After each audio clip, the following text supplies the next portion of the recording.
Hello student, आप सभी का स्वागत है आज की इस क्लास में।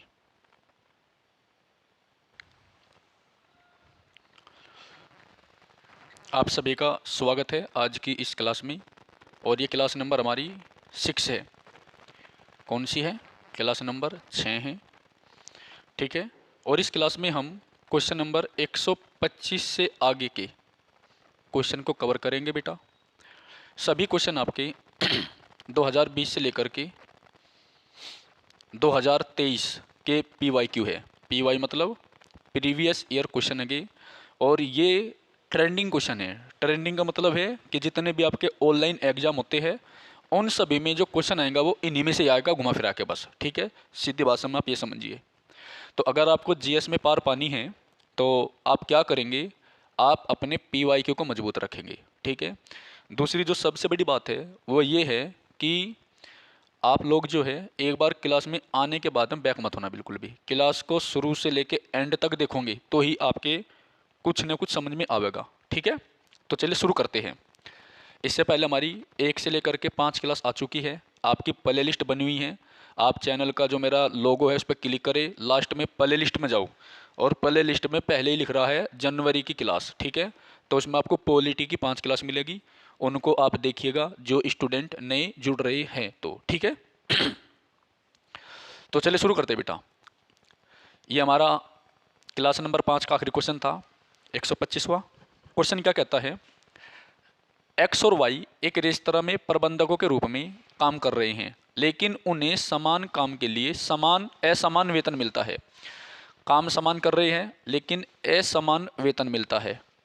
राज्य के नीति निदेशक सिद्धांतों का कौन सा अनुच्छेद समान काम के लिए समान वेतन का प्रावधान करता है?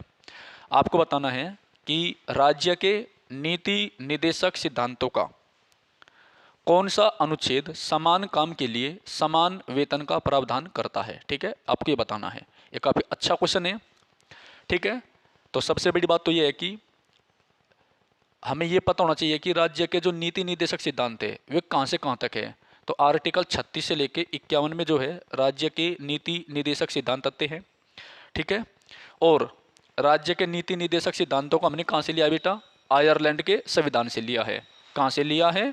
आयरलैंड के संविधान से लिया है। ठीक है,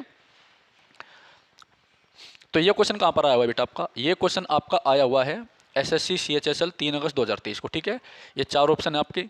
इन 4 ऑप्शन में आपका जो आंसर है वो है आर्टिकल 39। कौन सा है बेटा? आर्टिकल 39। ठीक है, याद रखना। तो आर्टिकल 39 काफ़ी इंपॉर्टेंट है और इसके जो सब सेक्शन है वे भी इंपॉर्टेंट है। ठीक है, तो चलिए देख लेते हैं एक बार। आर्टिकल 39 के अंतर्गत निम्नलिखित नीति निदेशक तत्वों का वर्णन है। 39 के राज्य प्रत्येक स्त्री पुरुष को समान रूप से जीविका साधन उपलब्ध कराने का प्रयास करेगा। जो राज्य होता है, यहाँ पर राज्य हमारा स्टेट की बात हो रही है और राज्य जो है वो आपका देश भी हो सकता है और कोई राज्य भी हो सकता है। ठीक है, तो जो राज्य शब्द है, इस राज्य शब्द का मतलब वैसे क्या होता है? वैसे इस राज्य शब्द का मतलब होता है देश। ठीक है, याद रखना बस समझने के लिए। ठीक है ना, क्योंकि आपको पता है और ये राज्य शब्द ही क्यों प्रयोग किया गया है? क्योंकि आपको पता है कि भारत राज्यों का एक संघ है, यूनियन ऑफ स्टेट होगा। ठीक है, याद रखियो, भारत राज्यों का एक संघ है, इसलिए राज्य शब्द का प्रयोग किया गया है आर्टिकल, बताइए, आर्टिकल 12 में। तो आर्टिकल 12 जो है राज्य शब्द को परिभाषित करता है। ठीक है, याद रखना। ओके, आगे चलिए। 39 B है, समुदाय के भौतिक संसाधनों का उचित वितरण होगा, स्वामित्व होगा, नियंत्रण की व्यवस्था करेगा। ठीक है, याद रखियो। उसके बाद 39 गए, संपत्ति और उत्पादन के साधनों का विकेंद्रीकरण के लिए राज्य निर्देश देगा। ठीक है,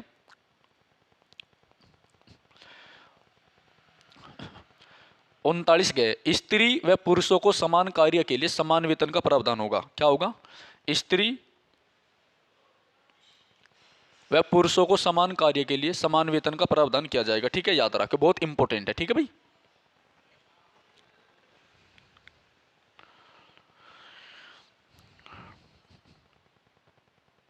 ओके। आगे देखिए,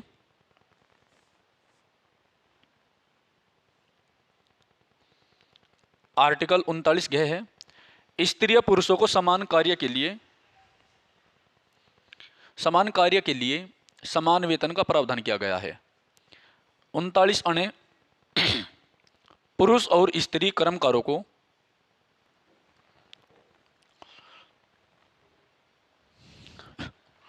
39 अणे हैं, पुरुष और स्त्री कर्मकारों के स्वास्थ्य और शक्ति का तथा बालकों की सुकुमार अवस्था का दुरुपयोग न किया जाए और आवश्यकता के कारण विवश होकर नागरिकों को ऐसे रोजगार में न जाना पड़े जो उनकी आयु व शक्ति के अनुकूल न हो। ठीक है।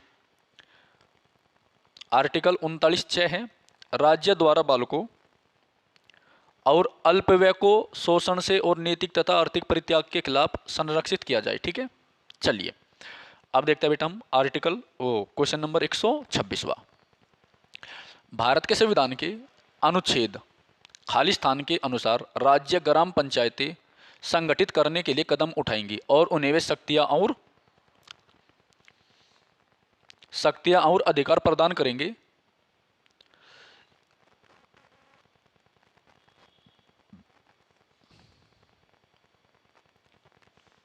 शक्ति और अधिकार प्रदान करेंगे जो स्वशासन की इकाइयों के रूप में उन्हें कार्य करने में सक्षम बनाने के लिए आवश्यक है। ठीक है। तो वो है आर्टिकल 40। बहुत अच्छा क्वेश्चन होगा, याद रखियो। ठीक है भाई, आर्टिकल 40 है आपका। देखिए ग्राम पंचायतों के गठन का प्रावधान भारतीय संविधान के अनुच्छेद 40 में है। किसमें है? आर्टिकल 40 में है, याद रखना। ग्राम पंचायतों का गठन का प्रावधान किस आर्टिकल में है? आर्टिकल 40 में है। ग्राम पंचायतों का जो गठन है इसका प्रावधान आर्टिकल 40 में है, याद रखना। ठीक है। अनुच्छेद 38 राज्य लोक कल्याण अभिवृद्धि के लिए सामाजिक व्यवस्था बनाएगा।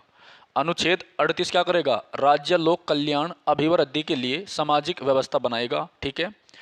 अनुच्छेद 39 के आर्टिकल 39 के सामान्य न्याय एवं निःशुल्क विधिक सहायता का प्रावधान करेगा, याद रखना। ठीक है। इसके बाद है अनुच्छेद 41 कुछ दशाओं में काम, शिक्षा और लोक सहायता पाने का अधिकार देगा। ये दिल्ली पुलिस में आया था क्वेश्चन, बहुत इंपॉर्टेंट है, याद रखना। ठीक है। एक बार और देखिए बेटा, देखिए ग्राम पंचायतों के गठन का प्रावधान किसमें? आर्टिकल 40 में है। अगर आपसे पूछा जाए कि ग्राम पंचायतों के गठन का प्रावधान किस अनुच्छेद में है, तो अनुच्छेद 40 है। आपसे ये भी पूछ सकता है कि आर्टिकल 40 में क्या है, तो आपका उत्तर क्या होगा? ग्राम पंचायतों का गठन। ठीक है। उसके बाद है अनुच्छेद 38 राज्य लोक कल्याण अभिवृद्धि के लिए सामाजिक व्यवस्था बनाएगा। राज्य जो होगा, राज्य वो लोक कल्याण के लिए, लोक कल्याण मतलब आदमियों के कल्याण के लिए, या राज्य अपनी जनता के कल्याण की वृद्धि के लिए क्या करेगा? सामाजिक व्यवस्था बनाएगा। ठीक है। अगला है आर्टिकल 39 क्या, ये आपको पता ही है, समान न्याय एवं निःशुल्क विधिक सहायता का प्रावधान करता है।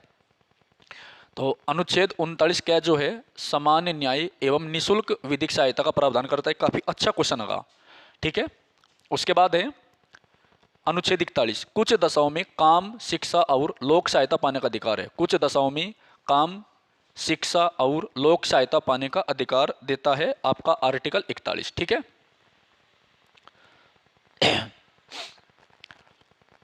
क्वेश्चन नंबर 127 है बेटा, देखिए ध्यान से। क्वेश्चन नंबर 127 है, देखिए राज्य के नीति निर्देशक सिद्धांतों के किस अनुच्छेद के तहत मातृत्व अवकाश पर एक कामकाजी महिला को नियोक्ता से सभी मातृत्व लाभ प्राप्त करने चाहिए? ठीक है। काफी अच्छा क्वेश्चन लगा ये, बताइए।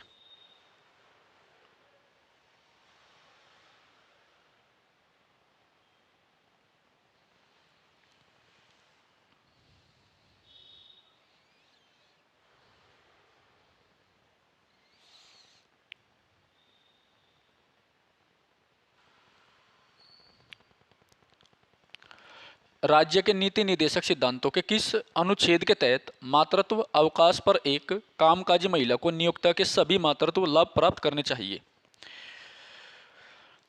ठीक है। तो बताइए इसका 127 होगा क्या आंसर है बेटा? देखो आपके 4 ऑप्शन है। अब देखो 4 ऑप्शन आपको दिख रहे होंगे। ऑप्शन नंबर ए है अनुच्छेद 43, अनुच्छेद 44, अनुच्छेद 42, अनुच्छेद 45। काफ़ी अच्छा है। बताइए क्वेश्चन नंबर 127 का सही जवाब बताइए। ठीक है, तो सही जवाब क्या है इसका? आर्टिकल 42। क्या है? आर्टिकल 42। ठीक है, तो आर्टिकल 42 इसका सही जवाब है बेटा, याद रखियो। देखिए अनुच्छेद 42 में कार्य की न्याय संगत और मानवीय दशाओं का उपबंध, कार्य की न्याय संगत और मानवीय दशाओं का उपबंध तथा मातृत्व राहत और मातृत्व सुरक्षा हेतु सहायता का उपबंध है। ठीक है, अनुच्छेद 42 में कार्य की न्याय संगत और मानवीय दशाओं का उपबंध तथा मातृत्व राहत और मातृत्व सुरक्षा हेतु सहायता का उपबंध है। अनुच्छेद 43 कामगारों को निर्वाह मजदूरी एवं कुटीर उद्योग का विकास करने के लिए कहता है। आर्टिकल 43 क्या कहता है? कामगारों को निर्वाह, निर्वाह मतलब जीवन यापन करना, मजदूरी एवं कुटीर उद्योगों का विकास करने के लिए कहता है। आर्टिकल 44 क्या है? नागरिकों के लिए एक समान नागरिक संहिता लागू करने का प्रयास करता है। और आर्टिकल 45 6 वर्ष से कम आयु के बच्चों की शिक्षा तथा उनकी देखभाल का उपबंध करना। ठीक है, देखो 6 से 14 साल के जो बच्चे हैं 6 से 14 साल के जो बच्चे हैं, ठीक है,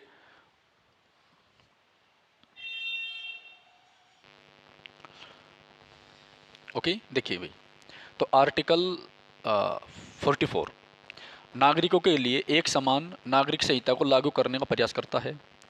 अनुच्छेद 45 में क्या है? 6 वर्ष से कम आयु के बच्चों की शिक्षा तथा उनकी देखभाल का उपबंध करना है। ठीक है, चलिए अगला क्वेश्चन है 128वां। कामकाजी महिलाओं के लिए काम करने की परिस्थितियां उपलब्ध कराने के लिए, कामकाजी महिलाओं के लिए काम करने की परिस्थितियां उपलब्ध कराने के साथ साथ उनके यौन उत्पीड़न की रोकथाम, उनके यौन उत्पीड़न की रोकथाम और इसके लिए संगठन में व्यवस्था किस अनुच्छेद के अंतर्गत की गई है? ठीक है, तो वो है आर्टिकल आपका 42। तो कामकारी जो जगह होती है वहाँ पर महिलाओं के साथ जो यौन उत्पीड़न होता है उसको रोकने की जो व्यवस्था है वो आर्टिकल 42 में की गई है। ये इंपॉर्टेंट है, याद रखना। आर्टिकल 43 क्या कहता है भाई? कर्मचारियों को जीवन निर्वाह हेतु यथोचित वेतन तथा ग्रामीण क्षेत्रों में कुटीर उद्योग की स्थापना करना। ये आर्टिकल 43 कहता है, जो कि एसएससी में हाल फिलहाल में सबसे ज़्यादा पूछा गया क्वेश्चन था भाई। ठीक है, आर्टिकल 43 क्या क्या कहता है? उद्योगों के प्रबंध में कर्मचारियों की भागीदारी हेतु उपयुक्त विधान बनाना। 42वें संविधान संशोधन 1976 के द्वारा इसे संविधान में जोड़ा गया था। किसे? आर्टिकल 43 क्या को जोड़ा गया था। ठीक है, याद रखियो, जो आर्टिकल 43 क्या है इसे 42वें संविधान संशोधन 1976 के द्वारा जोड़ा गया था। और 42वां संशोधन जो है सरदार सवन सिंह समिति की सिफारिश पर हुआ था। ठीक है, याद रखिए, उस समय जो है प्रधानमंत्री श्रीमती इंदिरा गांधी थी। ठीक है, उसके बाद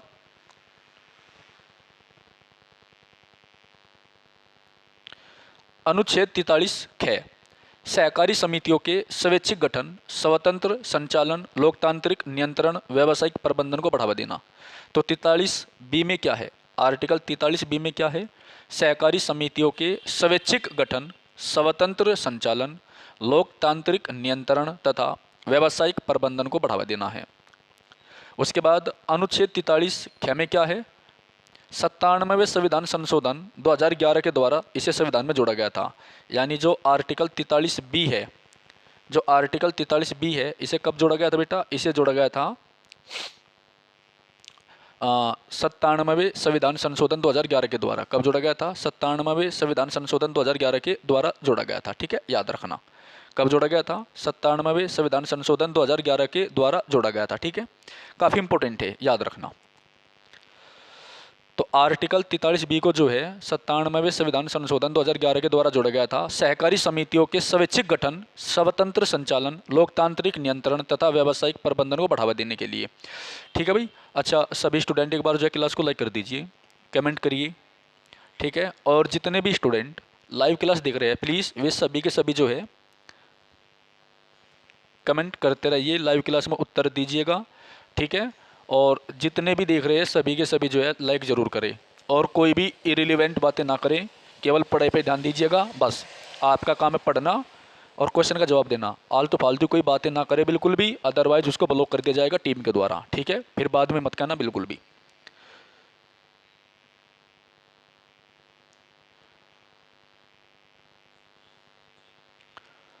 ठीक है, चलिए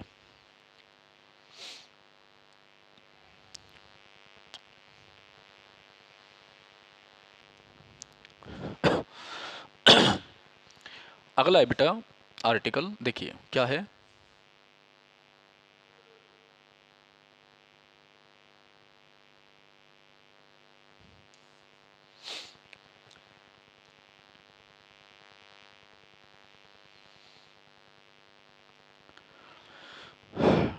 तैतालीस ख 97वें संविधान संशोधन 2011 के द्वारा संविधान में जोड़ा गया था, ठीक है। उसके बाद है अनुच्छेद 44 नागरिकों के लिए एक समान नागरिक संहिता को लागू करने का प्रयास करता है। क्या करता है? एक समान नागरिक संहिता को लागू करने का प्रयास करता है। भारत में गोवा एकमात्र राज्य है जहां समान नागरिक संहिता लागू है। ये इंपॉर्टेंट पॉइंट है आपका, ठीक है। अगला क्वेश्चन है 129वां, भारत के संविधान के निम्नलिखित में से किस अनुच्छेद में राज्यों को प्रसूति सहायता के लिए प्रावधान निर्मित करने का निर्देश दिया गया है? ठीक है, दिल्ली पुलिस कांस्टेबल 1 दिसंबर 2020 को एक क्वेश्चन पूछा गया है, याद रखना। तो वह है आर्टिकल 42। तो आर्टिकल 42 समझना बहुत इंपॉर्टेंट है, बहुत सारे क्वेश्चन देखो इसके पूछे जा रहे हैं। क्या कहते हैं ये? अनुच्छेद 39 राज्य प्रत्येक स्त्री और पुरुष को समान रूप से जीविका के साधन उपलब्ध कराने का प्रयत्न करेगा। जो राज्य होगा वो प्रत्येक स्त्री पुरुष को जो है बराबर जीविका के साधन उपलब्ध कराने का प्रयत्न करेगा, ठीक है। ये इंपॉर्टेंट है, याद रखना, ओके। उसके बाद आर्टिकल 40 आपको पता ही है, ग्राम पंचायतों का गठन है। 41 कुछ विशेष दशाओं में काम, शिक्षा और लोक सहायता पाने का अधिकार दिया गया है। कुछ विशेष दशाओं में काम, शिक्षा और लोक सहायता पाने का अधिकार दिया गया है। क्या दिया गया है? अधिकार दिया गया है, ठीक है, याद रखना। क्वेश्चन नंबर 130 है, भारतीय संविधान के अनुच्छेद 43B के संबंध में निम्न में से कौन सा कथन सही है? 43B के संबंध में, ठीक है, यह है सरकारी संगठन से संबंधित है। यानी आर्टिकल 43B जो है एक सरकारी संगठन से संबंधित होगा, यह इंपॉर्टेंट है, ठीक है। तो भारतीय संविधान के अनुच्छेद 43B में सहकारी समितियां या संगठन के उन्नयन से संबंधित उल्लेख मिलता है। इस अनुच्छेद को 97वें संविधान संशोधन 2011 के द्वारा मूल संविधान में शामिल किया गया था, ठीक है। तो इस हमने क्या सीखा कि जो आर्टिकल 43 क्लोज बी है, 43 क्लोज बी है, आर्टिकल 43 क्लोज बी है, ठीक है। ये सरकारी संगठन से संबंधित है। किससे संबंधित है? सरकारी संगठन से संबंधित है। और साथ ही साथ में इसको 97th amendment of Indian constitution in 2011 में ऐड किया गया था, ठीक है। आर्टिकल 43 क्लोज बी जो है सहकारी संगठन से संबंधित है, 97वें संविधान संशोधन 2011 के द्वारा इसे जोड़ा गया था, ठीक है बेटा, याद रखियो। आगे चलते हैं। भारतीय संविधान का अनुच्छेद 43B खाली स्थान का प्रावधान करता है सरकारी समितियों का या सहकारी संगठन का, ठीक है। तो सहकारी समितियों को बढ़ावा देना, ओके। उसके बाद क्या है, यही अब इसका, तो सहकारी समितियों को बढ़ावा देना, ठीक है। तो हमने अभी क्या पढ़ा था आर्टिकल 43B के बारे में। आर्टिकल 43B जो है, जो 43B है, इसको 97वें संविधान संशोधन के द्वारा 2011 में ऐड किया गया था, ठीक है। और ये सहकारी समितियों के गठन का प्रावधान करता है। क्या करता है? सहकारी जो समिति होती है उसके गठन का प्रावधान करता है बेटा, ठीक है, याद रखना। तो क्वेश्चन नंबर 131 हो गया हमारा। अब हम देखते हैं 132, ठीक है, 132 आगे भी है। भारतीय संविधान के अनुच्छेद 43B में सहकारी समितियों को बढ़ावा दिया गया है। यह सहकारी समितियों के, यह सहकारी संगठन को स्थापित करने का प्रावधान किया गया है। अनुच्छेद 45 6 वर्ष से कम आयु के जो बच्चे हैं उनकी शिक्षा तथा उनकी प्रारंभिक देखभाल का प्रावधान करता है। जबकि आर्टिकल 21 क्लोज 1 जो है 6 से 14 साल के जो बालक होते हैं उनकी शिक्षा को फ्री में शिक्षा उपलब्ध कराने का प्रावधान करता है, याद रखना। जिसको 86वें संविधान संशोधन 2002 के द्वारा एक फंडामेंटल राइट बना दिया गया था, ठीक है, याद रखियो। चलिए 132वां क्वेश्चन देखिए। निम्नलिखित में से किस अनुच्छेद में पूरे भारत में एक समान सिविल संहिता लागू है? पूरे पूरे भारत में, तो आर्टिकल 44, अनुच्छेद 44 का। CGL 3 मार्च 2023 के क्वेश्चन पूछा गया बेटा, याद रखना, बहुत इंपॉर्टेंट है, आप याद रखना इसको, ठीक है। भारतीय संविधान के अनुच्छेद 44 के अनुसार राज्य भारत के समस्त राज्य क्षेत्र में नागरिकों के लिए एक समान नागरिक संहिता को सुरक्षित करना प्रयास करेगा। क्या करेगा? एक समान नागरिक संहिता को सुरक्षित करने का प्रयास करेगा। भारतीय संविधान के अनुच्छेद 44 के अनुसार, भारतीय संविधान के अनुच्छेद 44 के अनुसार राज्य भारत के समस्त राज्य क्षेत्र में नागरिकों के लिए एक समान नागरिक संहिता को सुरक्षित करने का प्रयास करेगा, याद रखना। अनुच्छेद 44 ग्राम पंचायतों का गठन करता है। अनुच्छेद 40 क्या करता है? ग्राम पंचायतों का गठन करता है। 42 में क्या है? काम की न्याय संगत और मानवोचित दशाओं का तथा प्रसूति सहायता का उपबंध करना है। और 48 में क्या है बेटा? आर्टिकल 48 में कृषि और पशुपालन का संगठन, कृषि और पशुपालन का संगठन है, ठीक है, बहुत इंपॉर्टेंट है। तो अनुच्छेद 40 में क्या है? ग्राम पंचायतों का गठन। 42 में काम की न्याय संगत और मानवोचित दशाओं का तथा प्रसूति सहायता का उपबंध करना। अनुच्छेद 48 में कृषि और पशुपालन का संगठन करना है, ठीक है। इसके बाद अगला क्वेश्चन है आपका 133वां।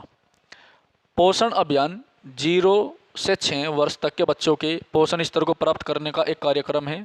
भारतीय संविधान के निम्नलिखित में से कौन सा अनुच्छेद पोषण स्तर को बढ़ावा देने के लिए प्रावधान करता है? पोषण स्तर को बढ़ावा देने के लिए प्रावधान करता है बेटा, याद रखना, ठीक है।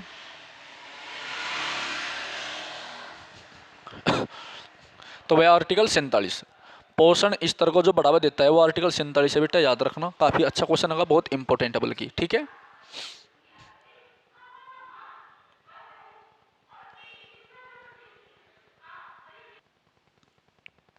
ओके, देखिए बेटा, तो इसका आंसर क्या है? आर्टिकल 47 है, ठीक है। तो संविधान के अनुच्छेद 47 के अनुसार लोगों के पोषाहार स्तर और जीवन स्तर में सुधार करना राज्य का कर्तव्य होगा। किसका कर्तव्य होगा? राज्य का। राज्य मादक पेय व स्वास्थ्य के लिए हानिकारक नशीले पदार्थों के सेवन पर रोक लगाएगा, ठीक है, याद रखना। चलिए अगला क्वेश्चन है 134वां। भारतीय संविधान का कौन सा अनुच्छेद कार्यपालिका से न्यायपालिका को अलग करता है? इंपॉर्टेंट होगा बहुत ज़्यादा। तो वो है आपका आर्टिकल 50। आर्टिकल 50 जो है न्यायपालिका को कार्यपालिका से क्या करता है बेटा? अलग करता है, ठीक है। भारतीय संविधान के अनुच्छेद 50 के तहत न्यायपालिका को कार्यपालिका से पृथक करने हेतु राज्य को निर्देश दिया गया है।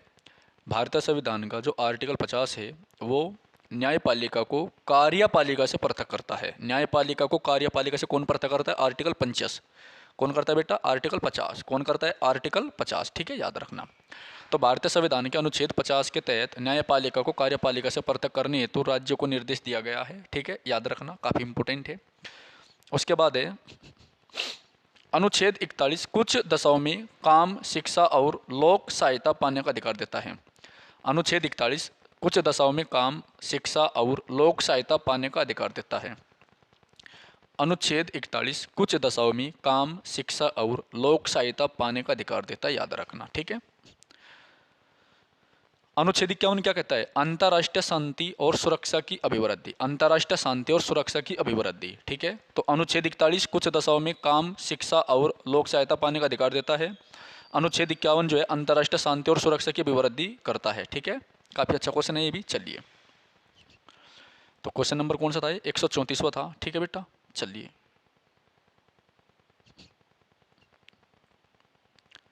इसके बाद अगला क्वेश्चन हमारा 135वां। संविधान का निम्न में से कौन सा अनुच्छेद राज्य की लोक सेवाओं में न्यायपालिका को कार्यपालिका से पृथक करने के लिए कदम उठाने हेतु राज्य को निर्देशित करता है? तो ये एसएससी स्टेनो का क्वेश्चन है 15 नवंबर 2021 को, जो कि आर्टिकल 50 है। तो आर्टिकल 50 जो है कार्यपालिका से न्यायपालिका को अलग करता है, ठीक है, कार्यपालिका को न्यायपालिका से अलग करता है। अनुच्छेद 47 में क्या है? पोषाहार स्तर, जीवन स्तर को ऊंचा करने और लोक स्वास्थ्य में सुधार करने का एक राज्य का कर्तव्य होगा। उसके बाद अनुच्छेद 49 में क्या है? राष्ट्रीय महत्व के स्मारकों, स्थानों और वस्तुओं का संरक्षण करना है। राष्ट्रीय महत्व के स्मारक, स्थानों और वस्तुओं का संरक्षण करने का जो अधिकार है वो आर्टिकल 49 में है, ठीक है। 57 में क्या है, राष्ट्रपति के पुनर्निर्वाचन के लिए पात्रता, यानी राष्ट्रपति को दोबारा निर्वाचित करने के लिए क्या क्या योग्यताएं होगी उसका उल्लेख होगा। ठीक है, एक बार फिर देखिए, बहुत अच्छा क्वेश्चन होगा। आर्टिकल 47 में क्या है, पोषाहार स्तर, जीवन स्तर, यानी पोषाहार स्तर, खाने की जो वस्तुएं होती है उनका स्तर कैसा है, जीवन स्तर को ऊंचा करने के लिए लोक स्वास्थ्य में सुधार करने का जो राज्य कर्तव्य होगा उसका उल्लेख 47 में है। अनुच्छेद 49 राष्ट्रीय महत्व के स्मारक स्थानों और वस्तुओं का संरक्षण करना है। अनुच्छेद 57 राष्ट्रपति के पुनर्निर्वाचन के लिए पात्रता, राष्ट्रपति के पुनर्निर्वाचन के लिए पात्रता का उल्लेख करता है। ठीक है, 136वां क्वेश्चन देखिए, भारत के संविधान का कौन सा अनुच्छेद अंतर्राष्ट्रीय शांति सुरक्षा को बढ़ावा देने से संबंधित है? कौन सा आर्टिकल आपका जो अंतर्राष्ट्रीय शांति और सुरक्षा को बढ़ावा देने से संबंधित है? दिल्ली पुलिस कांस्टेबल 2020 में क्वेश्चन आया हुआ है, इंपॉर्टेंट है, याद रखना। अंतर्राष्ट्रीय शांति और सुरक्षा, बहुत अच्छा क्वेश्चन होगा। ठीक है, तो आर्टिकल 51 है, याद रखना। ठीक है भाई, तो कार्यपालिका को न्यायपालिका से कौन पृथक करता है? तो वो आपका करता है आर्टिकल 50। आर्टिकल 51 में क्या है? आर्टिकल 51 में है आपका अंतर्राष्ट्रीय शांति सुरक्षा, ठीक है, और विदेश नीति को जो है आर्टिकल 51 के द्वारा भारत में लागू किया जाता है। ठीक है, याद रखना। ठीक है भाई, तो आर्टिकल 51 में क्या है? अंतर्राष्ट्रीय शांति है, सुरक्षा को बढ़ावा देने से संबंधित है ये। अंतर्राष्ट्रीय शांति सुरक्षा को बढ़ावा देने के लिए कौन सा आर्टिकल महत्वपूर्ण है? आर्टिकल 51 है, या भारत में अंतर्राष्ट्रीय शांति को और सुरक्षा को बढ़ावा देने के लिए आर्टिकल 51 का प्रयोग किया जाता है। तो अंतर्राष्ट्रीय शांति सुरक्षा तथा भारत की विदेश नीति का प्रावधान किस आर्टिकल में बेटा? 51 में है। किस आर्टिकल में? 51 में, याद रखना। तो अनुच्छेद 49 में क्या है? राष्ट्रीय महत्व के जो स्मारक है स्थानों और वस्तुओं का संरक्षण है, याद रखना। राष्ट्रीय महत्व के जो स्मारक है, स्थान है और वस्तुओं का संरक्षण है, याद रखना। ठीक है, आर्टिकल 48 में क्या है? कृषि और पशुपालन का संगठन है, कृषि एंड पशुपालन का संगठन है, कृषि और पशुपालन का संगठन है, याद रखना। काफ़ी अच्छा क्वेश्चन होगा। ठीक है, कृषि और पशुपालन का क्या है? संगठन है, ये काफ़ी अच्छा क्वेश्चन होगा, याद रखियो। 49 में क्या है? राष्ट्रीय महत्व के स्मारक स्थानों और वस्तुओं का संरक्षण है। और 48 में क्या है? कृषि और पशुपालन का संगठन है। ठीक है, आर्टिकल 50 क्या करता है? कार्यपालिका को न्यायपालिका से अलग करता है, कार्यपालिका को न्यायपालिका से बेटा अलग करता है। ठीक है, 137वां क्वेश्चन, भारतीय संविधान का निम्नलिखित में से कौन सा अनुच्छेद अंतर्राष्ट्रीय शांति और सुरक्षा के प्रचार से संबंधित है? अंतर्राष्ट्रीय शांति और सुरक्षा के प्रचार से संबंधित है, तो आर्टिकल 51 है। अंतर्राष्ट्रीय शांति और सुरक्षा के प्रचार से संबंधित कौन है बेटा? आर्टिकल 51 है। ठीक है, काफ़ी अच्छा क्वेश्चन होगा, बहुत इंपॉर्टेंट क्वेश्चन है बल्कि।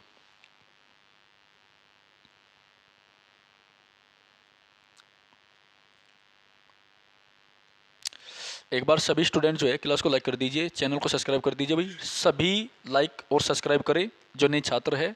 और इससे पहले हमारी 5 क्लास आ चुकी है, उनको जाके देखिएगा आप। ठीक है, कोई भी स्टूडेंट जो है क्लास में से 1 सेकंड के लिए भी हटे ना, बिल्कुल भी। और जो क्लास देख रहे हैं वो इसको जो है फटाफट कमेंट करके बताते रहे क्वेश्चन का जवाब को। ठीक है, चलिए। तो अनुच्छेद 40 में क्या है? ग्राम पंचायतों का गठन है। अनुच्छेद 43 में क्या है? कर्मकारों के लिए निर्वाह मजदूरी का प्रावधान और कुटीर उद्योगों का प्रावधान है। ठीक है, तो आर्टिकल 40 में क्या है? ग्राम पंचायतों का गठन है। अनुच्छेद 43 में क्या है? कर्मकारों के लिए निर्वाह मजदूरी का प्रावधान है। कर्मकार जो होते हैं, जो कामकार मजदूर होते हैं, उनके निर्वाह का प्रावधान है। और कुटीर उद्योगों का विकास है, जो छोटे छोटे उद्योग है उनका विकास करने का भी उल्लेख किसमें? आर्टिकल 43 में है। और 43B को किसके द्वारा जोड़ा गया था? 97वें संविधान संशोधन 2011 के द्वारा जोड़ा गया था। कब जोड़ा गया था भाई? 97वें संविधान संशोधन 2011 के द्वारा जोड़ा गया था, याद रखिए, बहुत इंपॉर्टेंट है। और अनुच्छेद 47 क्या कहता है? पोषाहार स्तर, जीवन का जो स्तर है उसे ऊंचा करने के लिए लोक स्वास्थ्य में सुधार करने का राज्य कर्तव्य होगा। ठीक है, चलिए 138वां क्वेश्चन देखिए भाई, भारत में निम्नलिखित में से कौन सा राज्य के नीति निर्देशक सिद्धांतों का गांधीवादी सिद्धांत है? नीति निर्देशक सिद्धांतों का गांधीवादी सिद्धांत है, तो वो है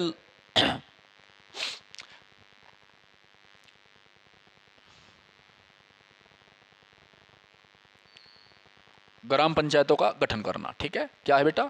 ग्राम पंचायतों का गठन करना। देखो, कल्याणकारी राज्य की अवधारणा किसने दी थी? पंडित जवाहरलाल नेहरू ने। और ग्राम पंचायतों का जो गठन है, ग्राम पंचायत जो है, ये महात्मा गांधी का विचार था। ठीक है, याद रखियो, बहुत इंपॉर्टेंट है। और ग्राम पंचायत का गठन किस आर्टिकल में? 40 में है, ये भी आप याद रखना। ठीक है, चलिए। भारतीय संविधान के भाग 4 में अनुच्छेद 36 से 51 में क्या दिया गया है? राज्य के नीति निर्देशक तत्व दिए गए हैं, जिनको हमने कहाँ से लिया है? आयरलैंड के संविधान से लिया है। तो आर्टिकल 40 में क्या है बेटा? आर्टिकल 40 में ग्राम पंचायतों का गठन करना। आर्टिकल 40 ग्राम पंचायतों का गठन है। 43 में कर्मकारों को निर्वाह मजदूरी एवं कुटीर उद्योग का विकास करना है। 40 में ग्राम पंचायतों का गठन है। 43 में क्या है? कर्मकारों को निर्वाह मजदूरी एवं कुटीर उद्योग का विकास करना है। अनुच्छेद 43B, जिसको 97वें संविधान संशोधन 2011 के द्वारा जोड़ा गया था। किसके द्वारा? 97वें संविधान संशोधन 2011 के द्वारा जोड़ा गया था। सहकारी समितियों का उन्नयन करता है। ठीक है। 46 में क्या है? राज्य समाज के कमजोर वर्गों, विशेषकर अनुसूचित जातियों, अनुसूचित जनजातियों, अन्य कमजोर वर्गों के शैक्षिक व आर्थिक हितों को बढ़ावा देगा। 47 में क्या है? लोगों के पोषाहार स्तर, जीवन स्तर को ऊंचा उठाया जाएगा। लोगों का जो पोषाहार का स्तर है और जीवन का जो स्तर है उसे ऊंचा करे जाएगा, और ये करने का जो कर्तव्य है वो राज्य का होगा। ठीक है, याद रखना। यानी जनता को जो है नशीले पदार्थों से दूर रखा जाएगा। ठीक है। आर्टिकल 48 क्या? कृषि एवं पशुपालन का संगठन, कृषि एंड पशुपालन का संगठन। और इसी में आर्टिकल 48 क्लोज ए में क्या? पर्यावरण का संरक्षण, बहुत इंपॉर्टेंट है। आर्टिकल 48 क्लोज ए में क्या है? पर्यावरण का संरक्षण है। बहुत इंपॉर्टेंट क्वेश्चन है, अभी तक आया नहीं वो, मैं वेट कर रहा था उसका, लेकिन हो सकता है आगे वो क्वेश्चन जरूर पूछा जाएगा। ठीक है, चलिए, बहुत अच्छा क्वेश्चन होगा भाई, है ना। चलिए आगे बढ़ते हैं। तो आर्टिकल 48 में क्या है? कृषि पशुपालन का संगठन करना, गाय बछड़ों व अन्य दुधारू पशुओं की नस्लों का परीक्षण करना, सुधार करना, उनके वध पर रोक लगाने का प्रयास करना। ठीक है। भारतीय संविधान के निम्नलिखित में से कौन सा राज्य के नीति निर्देशक सिद्धांतों का एक उदारवादी सिद्धांत है? उदारवादी सिद्धांत कौन सा? तो उदारवादी सिद्धांत है समान नागरिक संहिता को संरक्षित करना। समान नागरिक संहिता मतलब आर्टिकल 44, आर्टिकल 44 को संरक्षित करना। ठीक है, याद रखना, बहुत इंपॉर्टेंट है। तो गोवा एकमात्र ऐसा राज्य भारत का जहाँ पर समान नागरिक संहिता लागू है।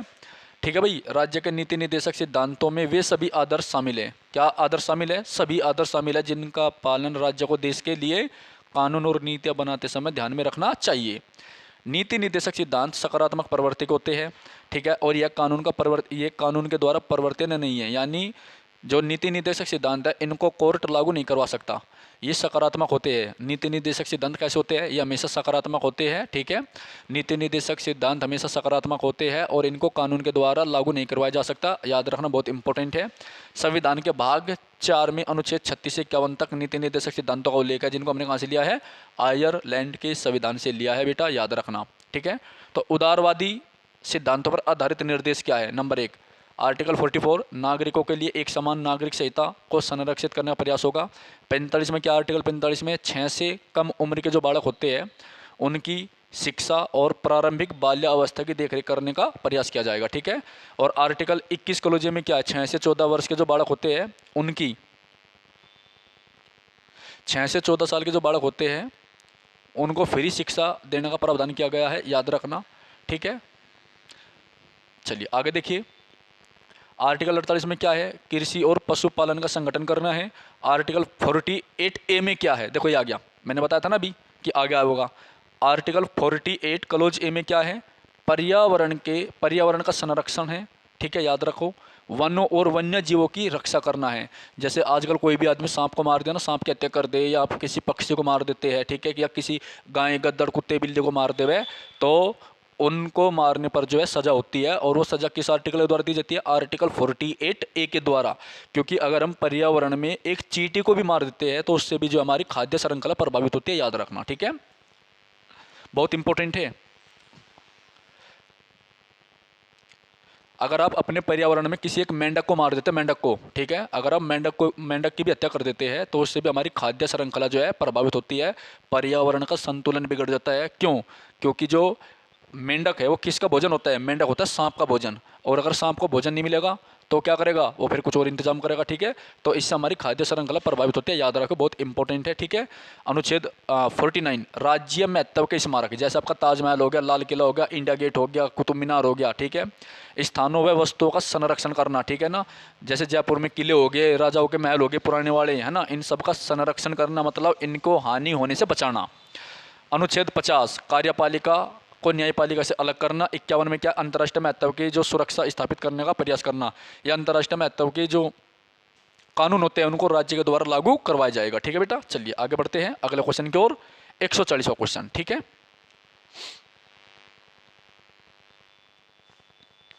अगला क्वेश्चन है बेटा 140वां। भारतीय संविधान के राज्य के नीति निदेशक सिद्धांतों की श्रेणी में निम्नलिखित में से किसे शामिल नहीं किया गया?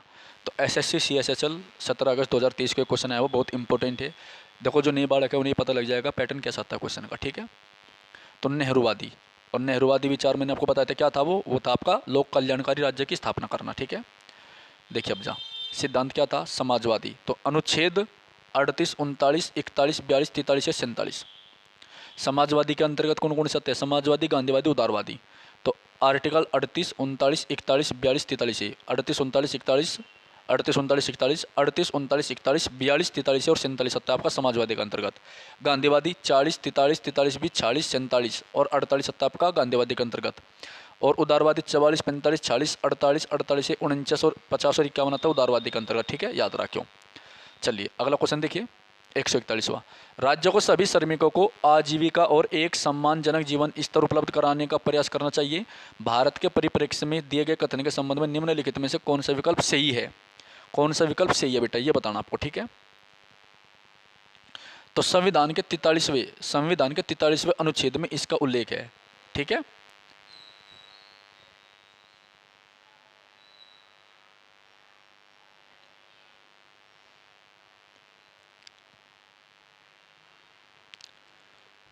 चलिए आगे बढ़ते हैं अगले क्वेश्चन की ओर।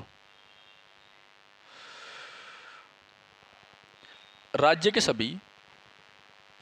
के सभी श्रमिकों के लिए आजीविका और एक सम्मानजनक जीवन स्तर उपलब्ध कराने का प्रयास करना चाहिए। इस नीति निदेशक सिद्धांत का उल्लेख अनुच्छेद 43 में मिलता है। यह राज्य के नीति निदेशक सिद्धांतों का समाजवादी सिद्धांत है। क्या है? समाजवादी सिद्धांत है, ठीक है, याद रखना। तो आर्टिकल 43 में क्या मिलता है बेटा? सभी श्रमिकों के लिए आजीविका और एक सम्मानजनक जीवन स्तर उपलब्ध कराने का प्रयास करना चाहिए। ये बात जो है आर्टिकल 43 में मिलती है, ठीक है। नेक्स्ट है, भारतीय संविधान में मूल कर्तव्यों को किसकी सिफारिश पर शामिल किया गया था? मूल कर्तव्यों को, बहुत अच्छा क्वेश्चन है, मूल कर्तव्यों को, ठीक है। सीपीओ में आ रहा 3 अक्टूबर 2023 को मूल कर्तव्य। तो मैंने आपको बताया था, देखो ये क्वेश्चन मैंने आपको पहले बता दिया था, सरदार सवर्ण सिंह समिति, यानी जो आपका 42वां संशोधन हुआ था बेटा, 42वां जो संशोधन हुआ था, ठीक है, 1976 में, ये 42वां संशोधन आपका जो है सरदार सवर्ण सिंह समिति की सिफारिश पे किया गया था, याद रखो, बहुत इंपॉर्टेंट है, ठीक है। चलिए आगे बढ़ते हैं। बलवंत राय मेहता समिति का संबंध किससे? पंचायती राज से है। बलवंत राय मेहता जो था इसका संबंध किससे? पंचायती राज से है, याद रखना, ठीक है। बलवंत राय का संबंध किससे? पंचायती राज से है। पंचायती राज को 73वें संविधान संशोधन 1992 के द्वारा जो है संवैधानिक दर्जा दिया गया था, और शुरुआत 2 अक्टूबर 1959 को कहाँ से हुई थी? राजस्थान के नागौर जिले से हुई थी, याद रखियो, ठीक है भाई। तो इसने त्रिस्तरीय पंचायती राज संरचना से इसका संबंध था। LM सिंघवी समिति का संबंध किससे है? पंचायती राज व्यवस्था से ही था, ठीक है। विवेक देवराय समिति का संबंध किससे था? विवेक देवराय समिति का संबंध किससे था? रेलवे में संस्थागत सुधारों तथा पुनर्गठन से था। तो विवेक देवराय समिति जो है वो रेलवे में संस्थागत सुधारों तथा पुनर्गठन से था, ठीक है, याद रखियो। चलिए 143वां क्वेश्चन हम देखते हैं।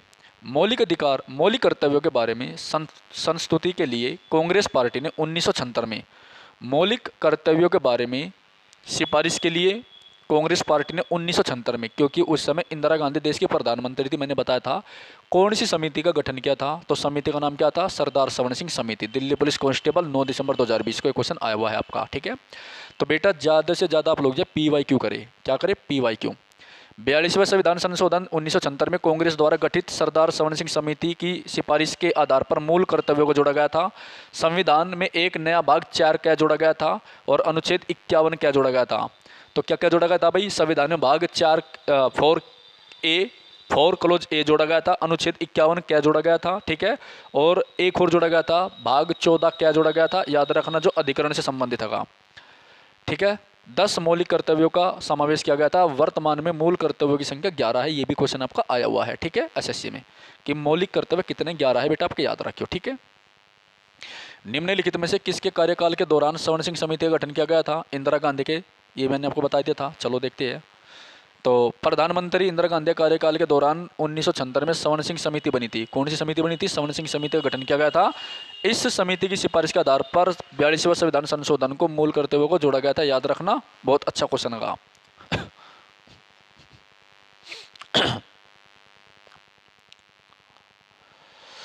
देश के नागरिकों को मौलिक कर्तव्य सिखाने के सुझाव को कार्यान्वित करने वाली समिति का नाम बताइए। देश के जो नागरिक होते हैं उनको, देश के नागरिकों को मौलिक कर्तव्य सिखाने के सुझाव को कार्यान्वित करने वाली समिति को किस नाम से जाना जाता है? JS वर्मा समिति। अच्छा क्वेश्चन है, इंपॉर्टेंट है। देश के नागरिकों को मौलिक कर्तव्य, यानी जो मौलिक कर्तव्य है, देखो मौलिक अधिकार और मौलिक कर्तव्य अलग अलग है, ठीक है। देश के नागरिकों को जो मौलिक कर्तव्य है ये सिखाने के सुझाव को किस समिति ने दिया था? वो समिति थी आपकी JS वर्मा समिति। कौन सी समिति थी? JS वर्मा समिति, ठीक है, याद रखना। अगले क्वेश्चन की ओर बढ़ते बेटा। देखिए, देश के नागरिकों को मौलिक कर्तव्यों को सिखाने हेतु सुझाव को कार्यान्वित करने वाली समिति को JS वर्मा समिति के नाम से जाना जाता है। सवर्ण सिंह समिति का संबंध मूल कर्तव्य से था। मौलिक कर्तव्यों से किसका था? JS वर्मा समिति का था। मौलिक कर्तव्य जो कि 4 कै में है, भाग 4 के आर्टिकल 51A में है, और मूल कर्तव्य, ठीक है, सरदार सवर्ण सिंह समिति की सिफारिश पर लागू किए गए थे, ठीक है। अगला है मूल कर्तव्य संवैधानिक किस भाग में? मूल कर्तव्य मौलिक कर्तव्य, ठीक है, तो भाग 4A में है। किसमें है? भाग 4A में है। मूल कर्तव्य भाग 4A में है, याद रखना, ठीक है। बहुत अच्छा क्वेश्चन होगा, ठीक है। चलिए चलो आगे देख लेते हैं। सब लिखा मिलेगा, हाँ। वर्तमान में भारतीय संविधान में 25 भाग है और मूल संविधान में 22 भाग थे, ठीक है। भाग 3 में मूल अधिकार है, मौलिक अधिकार है। भाग 1 में संघ और उसके राज्य क्षेत्र है। भाग 2 में नागरिकता है, ठीक है, याद रखियो। चलो, देश की रक्षा करने और आह्वान किए जाने कि राष्ट्र की सेवा के लिए तत्पर रहने का उल्लेख खालिस्तान के तहत किया गया है। तत्पर रहने का उल्लेख, ठीक है, बहुत अच्छा है। तो यह मूल कर्तव्यों में, किस में किया गया बेटा? मूल कर्तव्यों में किया गया, याद रखियो। ओके, चलिए अगले क्वेश्चन की ओर बढ़ते हैं। सभी स्टूडेंट जो एक बार क्लास को लाइक कर दीजिए जो नई बालक आए हैं। सरदार सवर्ण सिंह समिति की सिफारिश पर मूल कर्तव्यों को जोड़ा गया है। मूल कर्तव्य मौलिक अधिकार को जोड़ा गया है। ये मूल है, वो मौलिक है। देश की रक्षा करने और आह्वान किए जाने पर राष्ट्र की सेवा के लिए तत्पर रहने का उल्लेख भी मूल कर्तव्यों में किया गया है। 2022 तक प्राप्त जानकारी के अनुसार भारतीय संविधान में कितने मूल कर्तव्यों को सूचीबद्ध किया गया है? तो 11। मैंने बताया था ये संख्या जो है ये भी SSC ने पूछ रखी है, ठीक है।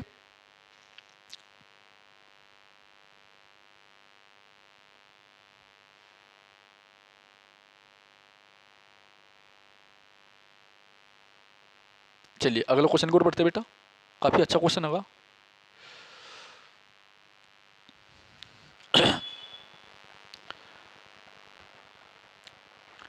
नेक्स्ट क्वेश्चन है, देखिए, सवर्ण सिंह समिति ने संविधान में 8 मूल कर्तव्यों को जोड़े जाने का सुझाव दिया था। क्या दिया था? 8 मूल कर्तव्यों को जोड़े जाने का सुझाव दिया था। 42वें संविधान संशोधन 1976 द्वारा अनुच्छेद 51 कै में 10 मूल कर्तव्यों को जोड़ा गया था। कितने को जोड़ा गया था? 10 मूल कर्तव्यों को जोड़ा गया था।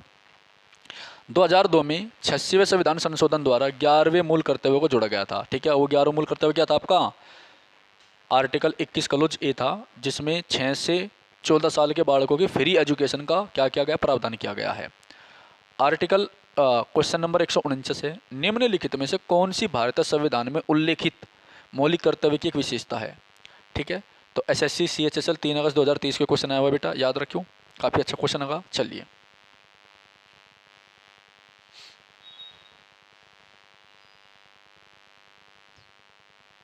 संविधान इन्हें सीधे लागू करने का प्रावधान नहीं करता है, ठीक है।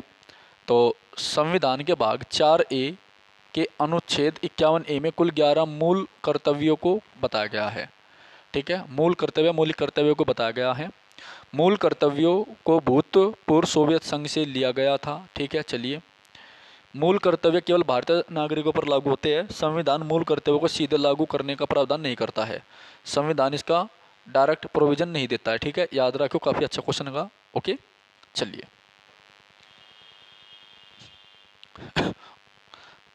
150 मौलिक कर्तव्य के संबंध में निम्नलिखित में से कौन सा कथन सही नहीं है? मौलिक कर्तव्य के संबंध में कौन सा कथन सही नहीं है? SSC CHSL 17 अगस्त 2023 को क्वेश्चन आया हुआ है, बहुत अच्छा क्वेश्चन होगा। 43वें संविधान संशोधन द्वारा शामिल किया गया था, ठीक है। तो संविधान के भाग 4A के अनुच्छेद 51A में मौलिक कर्तव्यों का उल्लेख मिलता है। मौलिक कर्तव्यों को कुल संख्या 11 है। सवर्ण सिंह समिति की सिफारिश के आधार पर 42वें संविधान संशोधन अधिनियम 1976 द्वारा इसे शामिल किया गया था। 10 मौलिक कर्तव्यों को संविधान में शामिल किया गया है। ठीक है, याद रखें, बहुत अच्छा क्वेश्चन होगा। और 11वां क्या था? 11वां था आपका, अच्छा 10 को क्या गया है, चलो, और 11वां था आपका एजुकेशन का, राइट टू एजुकेशन, यानी 86वें संविधान संशोधन 2002 के द्वारा आर्टिकल 21 क्लॉज ए को जो है शामिल किया गया था। ठीक है, याद रखना। ओके, तो ये क्लास नंबर आपकी 6 थी बेटा, जो काफ़ी इम्पोर्टेंट थी। ठीक है, और अगली क्लास कल आएगी जिसमें हम क्वेश्चन नंबर 150 से 200 तक करेंगे। ठीक है, याद रखना, काफ़ी इम्पोर्टेंट है। ओके, चलिए।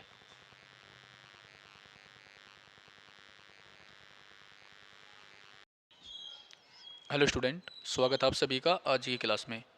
प्यारे बच्चों, आज की जो क्लास है ये हमारी क्लास नंबर 7 है।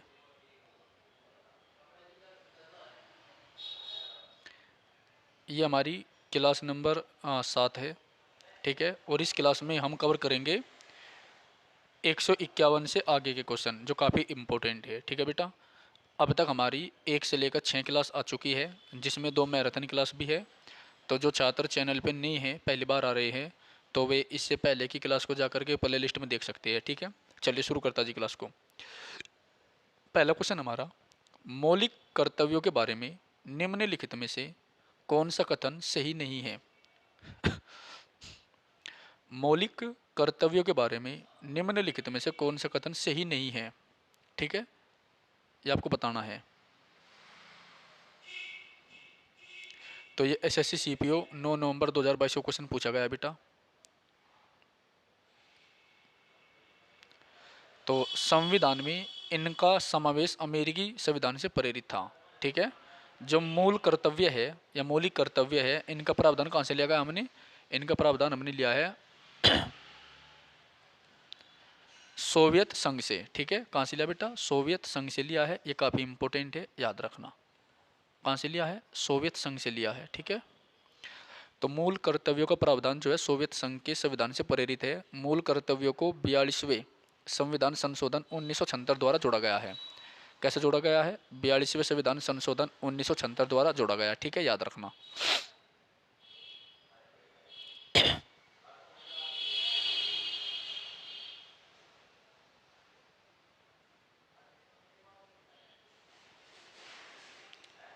इसके बाद अगला क्वेश्चन है, मूल कर्तव्य प्रकृति में गैर न्यायिक होते हैं। जो मूल कर्तव्य होते हैं वो प्रकृति में गैर न्यायिक होते हैं बेटा। कैसे हुए? गैर न्यायिक हुए। ठीक है, याद रखो, बहुत इंपॉर्टेंट है।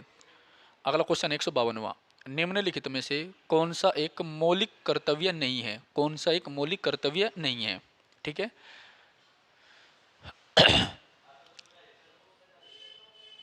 तो आपका आंसर क्या है इसका? चुनाव के दौरान मतदान करना, यानी चुनाव के समय जो हम वोटिंग करते हैं, ये एक मौलिक कर्तव्य नहीं है।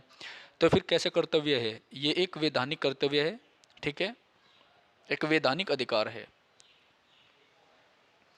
सरदार सवर्ण सिंह समिति की सिफारिश पर 42वें संविधान संशोधन 1976 द्वारा सरदार सवर्ण सिंह समिति की सिफारिश पर 42वें संविधान संशोधन 1976 द्वारा मूल कर्तव्यों को जोड़ा गया। मूल कर्तव्यों का प्रावधान संविधान के भाग 4 के व अनुच्छेद 51 के में है। कई में है? 4 के और अनुच्छेद 51 के में है। चुनाव के दौरान मतदान करना मौलिक कर्तव्य नहीं है। चुनाव के दौरान जो हम मतदान करते हैं वो मौलिक कर्तव्य नहीं है, फिर वो क्या है? वो एक वैधानिक अधिकार है। क्या है बेटा? वैधानिक अधिकार है, याद रखना। ठीक है, नेक्स्ट है, निम्नलिखित में से कौन सा एक मौलिक कर्तव्य है? कौन सा एक मौलिक कर्तव्य है? एसएससी जीडी 7 फरवरी 2023 के क्वेश्चन में पेपर में आया हुआ क्वेश्चन है बेटा। चलिए देखिए, तो ऐसी प्रथाओं का त्याग करें जो स्त्रियों के सम्मान के विरुद्ध हो। हमें ऐसी प्रथाओं का त्याग करना है जो स्त्रियों के सम्मान के विरुद्ध हो। ठीक है,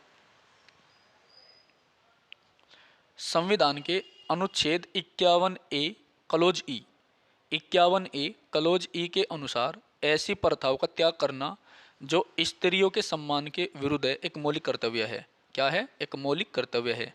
यानी हमें ऐसी परिस्थितियों का, ऐसे कामों का परित्याग करना पड़ेगा जो स्त्रियों के सम्मान को ठेस पहुंचाती है या उनके सम्मान के विरुद्ध है। ठीक है। अगला क्वेश्चन है 154वां। निम्नलिखित में से किस मौलिक कर्तव्य प्रावधान में निम्नलिखित में से किस मौलिक कर्तव्य प्रावधान में यह निर्धारित किया गया है कि सभी भारतीयों को भारतीय राष्ट्रीय ध्वज और भारतीय राष्ट्रगान के प्रति सम्मान दिखाना चाहिए? भारतीय राष्ट्रीय ध्वज और भारतीय राष्ट्रगान के प्रति सम्मान दिखाना चाहिए बेटा। सीपीओ 9 दिसंबर 2022 में क्वेश्चन आया हुआ है आपका। ठीक है। तो इसका सही करेक्ट आंसर क्या बेटा? अनुच्छेद 51 ए क्लोज ए, आर्टिकल 51 ए सब क्लोज ए, अनुच्छेद 51 ए सब क्लोज ए में। ठीक है। तो सभी भारतीयों को भारतीय राष्ट्रीय ध्वज और भारतीय राष्ट्रगान के प्रति सम्मान दिखाना चाहिए। यह प्रावधान भारतीय संविधान के अनुच्छेद 51 ए सब क्लोज ए में किया गया है। किस में किया गया है? 51 ए सब क्लोज ए में किया गया है। याद रखना, बहुत इंपॉर्टेंट है। ठीक है। जो छात्र चैनल पर नए हैं प्लीज़ वो चैनल को सब्सक्राइब करें और सभी स्टूडेंट क्लास को लाइक जरूर करें भाई। क्या करें? क्लास को लाइक जरूर करें आप लोग। ठीक है। चलिए आगे बढ़ते हैं अगले सवाल की ओर।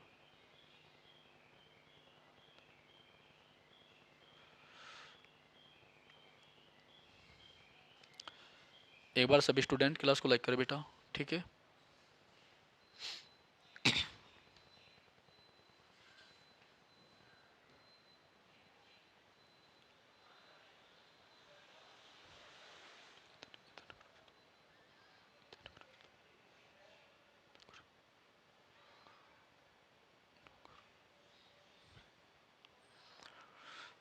क्वेश्चन नंबर 155 है बेटा।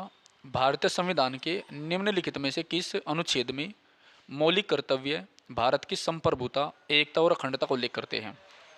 भारतीय संविधान के निम्नलिखित में से भारतीय संविधान के निम्नलिखित में से किस अनुच्छेद में मौलिक कर्तव्य भारत की संप्रभुता, एकता और अखंडता का उल्लेख करते हैं? एकता और अखंडता का उल्लेख करते हैं।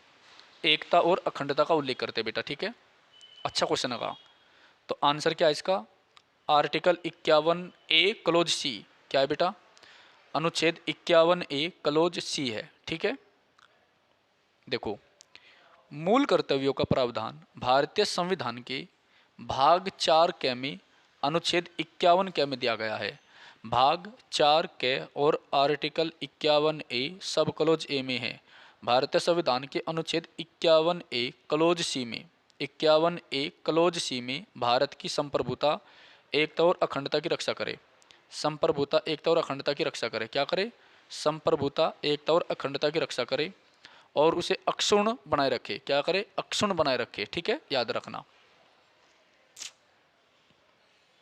अगला क्वेश्चन है 156वां।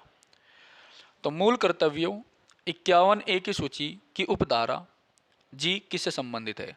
मूल कर्तव्यों 51 ए की सूची की उपधारा जी किससे संबंधित है? इसका मतलब है कि जो आर्टिकल 51 ए क्लोज जी है ये किससे संबंधित है, ये बताना आपको बेटा। ठीक है। तो ये आपका प्राकृतिक पर्यावरण की रक्षा और उसका संवर्धन करना, यानी हमें जो प्राकृतिक पर्यावरण है हमारा उसको बचाना है, उसकी रक्षा करनी है, उसका संवर्धन करना है बेटा। याद रखना। ठीक है। बहुत इंपॉर्टेंट है। ओके।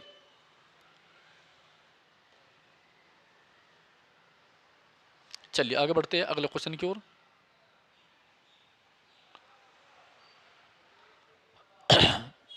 अगले क्वेश्चन की ओर बढ़ते हैं।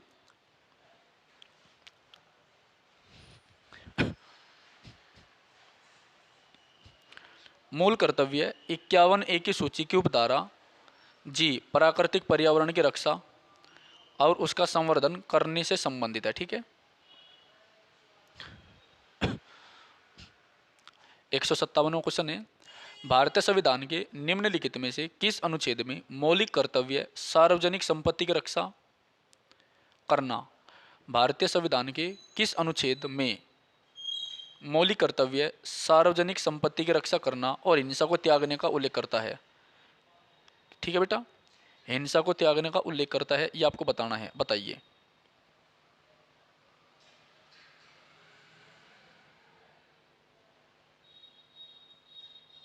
चलिए आगे बढ़ते हैं अगले क्वेश्चन की ओर।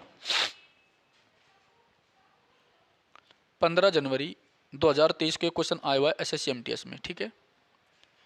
तो आपका आंसर क्या है बेटा? अनुच्छेद 51A आई, आर्टिकल 51A क्लोज आई, 51A क्लोज आई है बेटा। तो अनुच्छेद 51A क्लोज आई में यह प्रावधान है कि सार्वजनिक संपत्ति की रक्षा करना तथा हिंसा को त्यागना राज्य का कर्तव्य होगा। क्या होगा? राज्य का कर्तव्य होगा, ठीक है। 158वां है, निम्नलिखित में से कौन सा अनुच्छेद कहता है कि माता पिता या संरक्षक, माता पिता या संरक्षक, माता पिता, माता पिता या संरक्षक 6 साल से 14 वर्ष तक की आयु वाले अपने यथास्थिति बालक या प्रतिपाल्य के लिए शिक्षा के अवसर प्रदान करें। अवर मतलब अवसर प्रदान करें। तो एसएससी सीएचएसएल 2 अगस्त 2023 को एक क्वेश्चन पूछा गया है, आप बताइए इसका सही जवाब। 2 अगस्त 2023 को क्वेश्चन आया हुआ बेटा, याद रखना, ठीक है। तो 6 वर्ष से 14 वर्ष तक की आयु के जो बालक है, ठीक है, उन बालकों की यथास्थिति तथा प्रतिपाल्य के लिए शिक्षा के अवसर प्रदान करने की व्यवस्था किस आर्टिकल में है?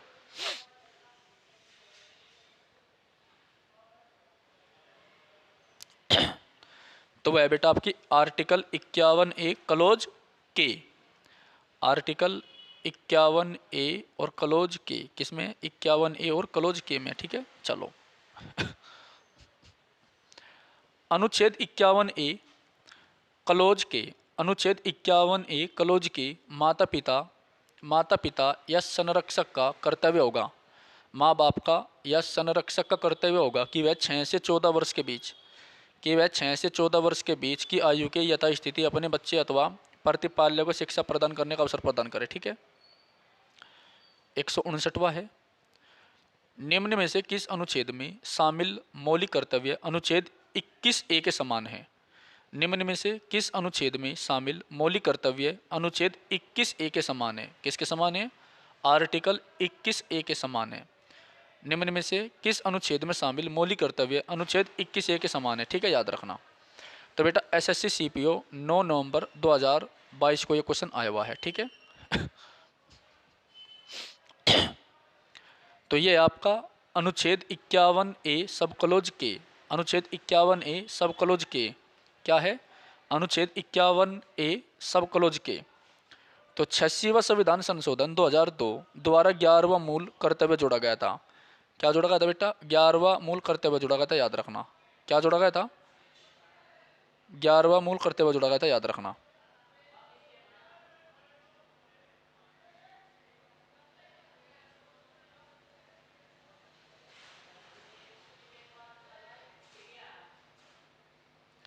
ग्यारहवां मूल कर्तव्य जोड़ा गया था, ठीक है। तो 86वें संविधान संशोधन 2002 द्वारा 11वां मूल कर्तव्य जोड़ा गया, जो अनुच्छेद 21 क्लोज ए के समान है। किसके समान है? आर्टिकल 21 क्लोज ए के समान है।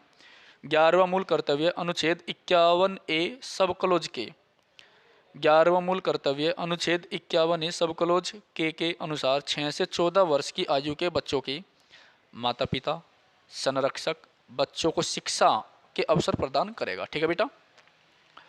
अगला क्वेश्चन है 160वां, निम्नलिखित में से कौन राष्ट्रपति के निर्वाचन में भाग नहीं लेगा? कौन है जो राष्ट्रपति के निर्वाचन में भाग नहीं लेगा? तो 8 मई 2021 को ये एसएससी एमटीएस में आया हुआ क्वेश्चन है बेटा, ठीक है।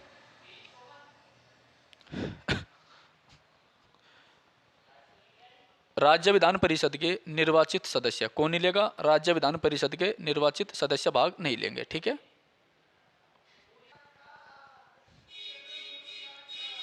ओके, देखिए भाई, तो राज्य विधान परिषद के निर्वाचित सदस्य राष्ट्रपति के निर्वाचन में भाग नहीं लेते हैं, ठीक है। राष्ट्रपति के निर्वाचन मंडल में राज्यसभा के निर्वाचित, लोकसभा के निर्वाचित और राज्य की जो विधानसभाएं हैं उनके निर्वाचित सदस्य भाग लेते हैं। निर्वाचित सदस्य भाग लेते हैं केंद्र शासित प्रदेश दिल्ली और पुडुचेरी की केंद्र शासित प्रदेश दिल्ली और पुडुचेरी की विधानसभाओं के निर्वाचित सदस्य ही भाग लेते हैं। ठीक है।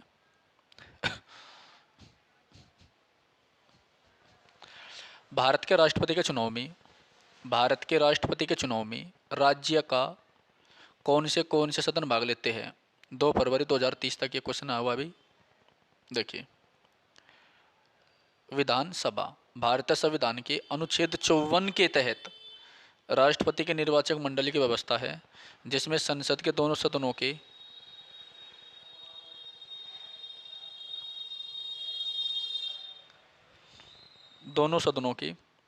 राज्य की विधानसभाओं तथा केंद्र शासित प्रदेशों दिल्ली और पुडुचेरी विधानसभाओं के निर्वाचित सदस्य भाग लेते हैं।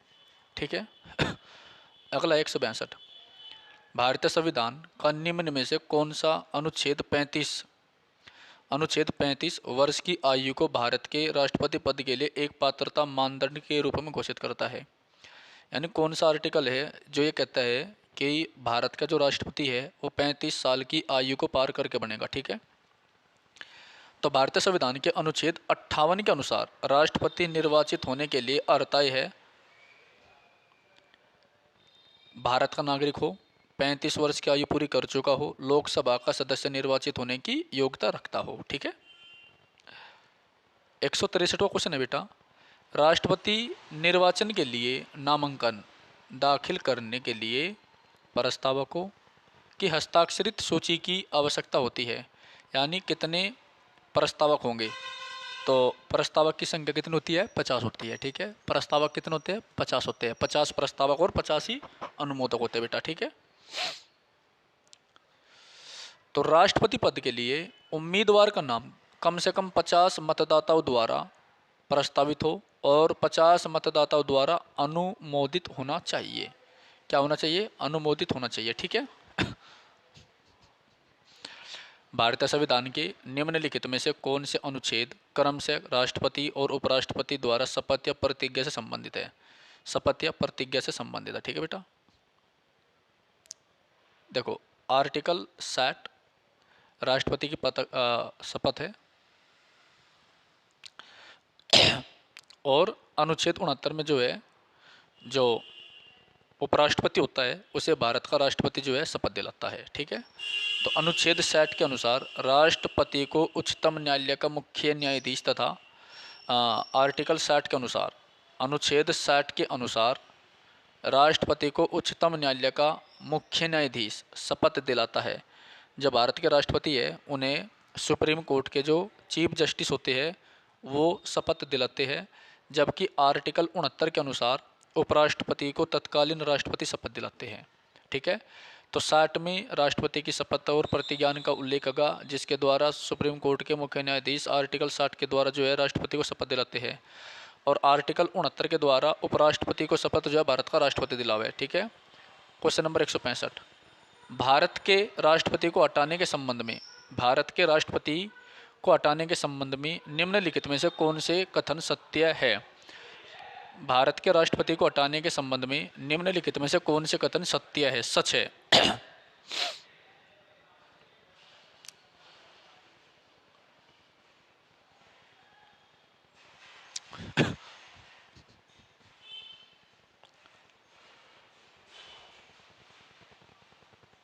देखो भाई, संविधान के आर्टिकल 61 के अंतर्गत जो हमारा संविधान है उसके अनुच्छेद 61 के अंतर्गत यह प्रावधान है कि राष्ट्रपति द्वारा संविधान का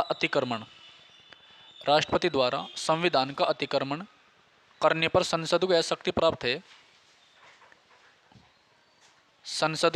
प्राप्त है कि वह महाभियोग की प्रक्रिया द्वारा राष्ट्रपति को उसके पद से हटा सकता है। ठीक है। ये इम्पोर्टेंट है। तो आर्टिकल जो 61 है ये मोस्ट इम्पोर्टेंट आपका, जो कि महाभियोग से संबंधित है और ये अमेरिका के संविधान से ले रखा बेटा। ठीक है। याद रखियो, कहाँ से ले रखा? अमेरिका के संविधान से ले रखा। ठीक है। महाभियोग की प्रक्रिया संसद के किसी भी सदन में शुरू की जा सकती है, लेकिन इस प्रक्रिया में राष्ट्रपति को 14 दिन पहले क्या देना पड़ेगा? नोटिस देना पड़ेगा। राष्ट्रपति को 14 दिन पहले नोटिस देना पड़ेगा। ठीक है बेटा। अगला पॉइंट क्या है? महाअभियोग का आरोप जिस सदन से लगाया जाता है, महाअभियोग का आरोप जिस सदन से लगाया गया है उस सदन की कुल सदस्य संख्या के 2/3 बहुमत से संकल्प पारित करके अगले सदन के लिए भेज सकते हैं। तो महाभियोग का आरोप जिस सदन से लगाया गया है उस सदन की कुल सदस्य संख्या के 2/3 बहुमत से संकल्प पारित करके अगले सदन के लिए भेज सकते हैं। ठीक है, चलिए आगे देखो बेटा, आपकी रिवीजन क्लास है, सभी स्टूडेंट जो कमेंट करेंगे जो मतलब जो जुड़ रहा है। ठीक है, और देखो आप लाइक नहीं करते तो सभी छात्र जो है लाइक भी कर दिया करें अच्छे से, आपकी अपनी क्लास है बेटा। क्वेश्चन नंबर 166 देखिए क्या है। एक बार सभी स्टूडेंट जो है क्लास को लाइक कर दीजिए, चैनल को सब्सक्राइब कर दीजिए और अपने यार दोस्तों में इसको शेयर भी कर दीजिए। फटाफट शेयर करें सभी एक बार।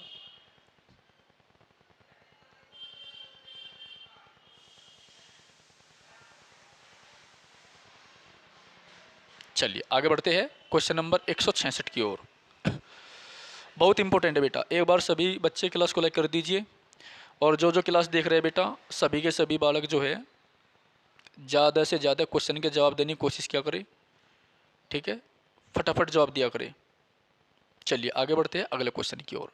ठीक है, 166वां क्वेश्चन है, बड़े ध्यान से क्लास देखना आप, क्योंकि कल मैं आपसे जो है इसी टॉपिक में से क्वेश्चन नंबर 151 से 200 के बीच में मैं 200 क्वेश्चन कराऊंगा आपको। ठीक है, इसके बीच में आपसे क्वेश्चन पूछूंगा जैसे मैं डेली पूछता हूँ क्लास में, तो बड़े ध्यान से इत्मीनान से आप क्लास को देखिएगा। ठीक है, चलिए आगे बढ़ते हैं अगले क्वेश्चन की ओर। भारतीय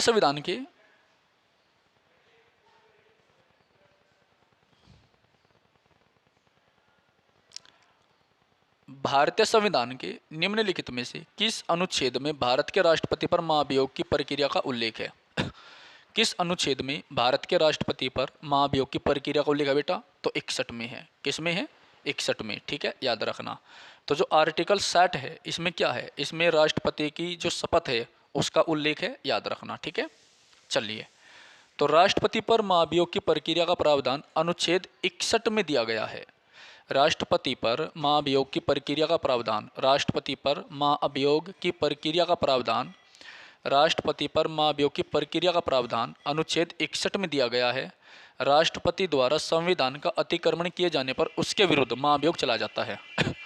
राष्ट्रपति पर महाअभियोग की प्रक्रिया का प्रावधान अनुच्छेद 61 में दिया गया है।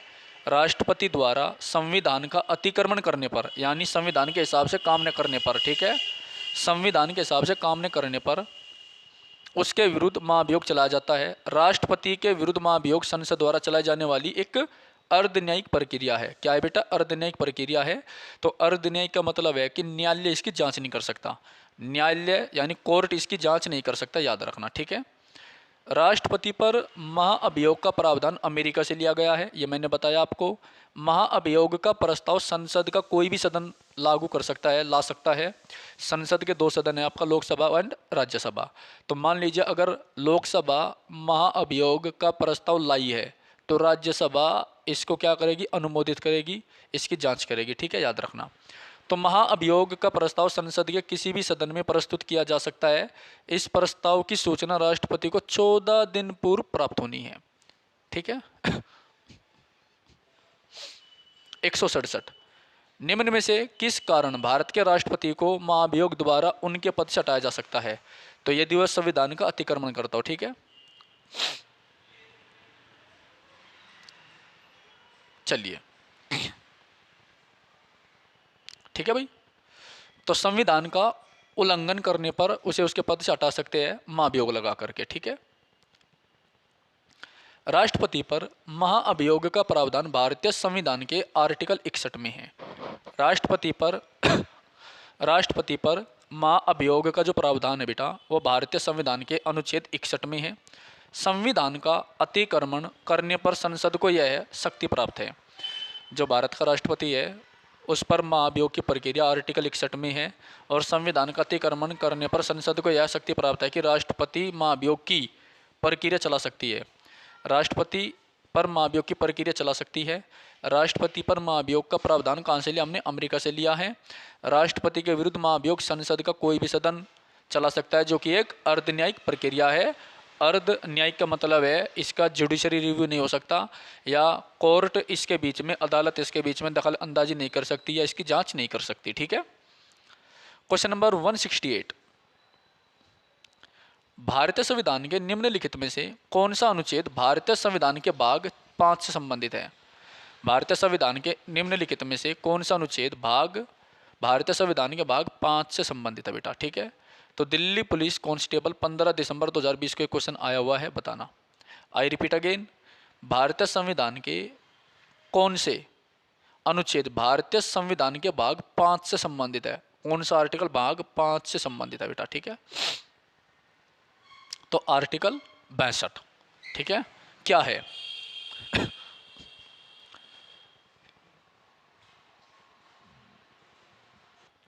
आर्टिकल 62 में क्या है बेटा? देखो ध्यान से, भारतीय संविधान का भाग 5 संघ से संबंधित है। भारतीय संविधान का भाग 5 किससे संबंधित है? संघ से संबंधित है। ठीक है।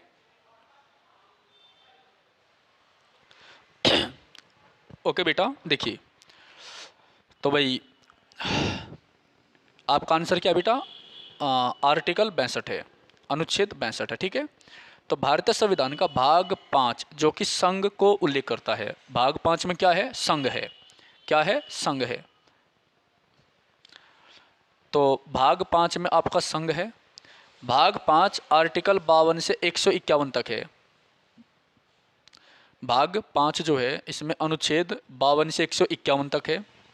अतः भारतीय संविधान के अनुच्छेद 62 में राष्ट्रपति पद की रिक्तता को भरने के लिए कराए जाने वाले चुनाव एवं उसकी पदावधि संबंधित प्रावधान दिया गया है। ठीक है।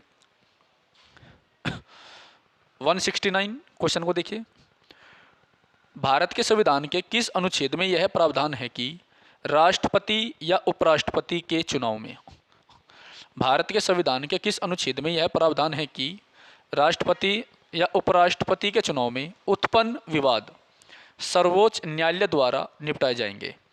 भारत के संविधान के किस अनुच्छेद में यह प्रावधान है कि राष्ट्रपति या उपराष्ट्रपति के चुनाव में उत्पन्न विवाद सर्वोच्च न्यायालय द्वारा निपटाए जाएंगे? ठीक है, काफ़ी अच्छा क्वेश्चन है।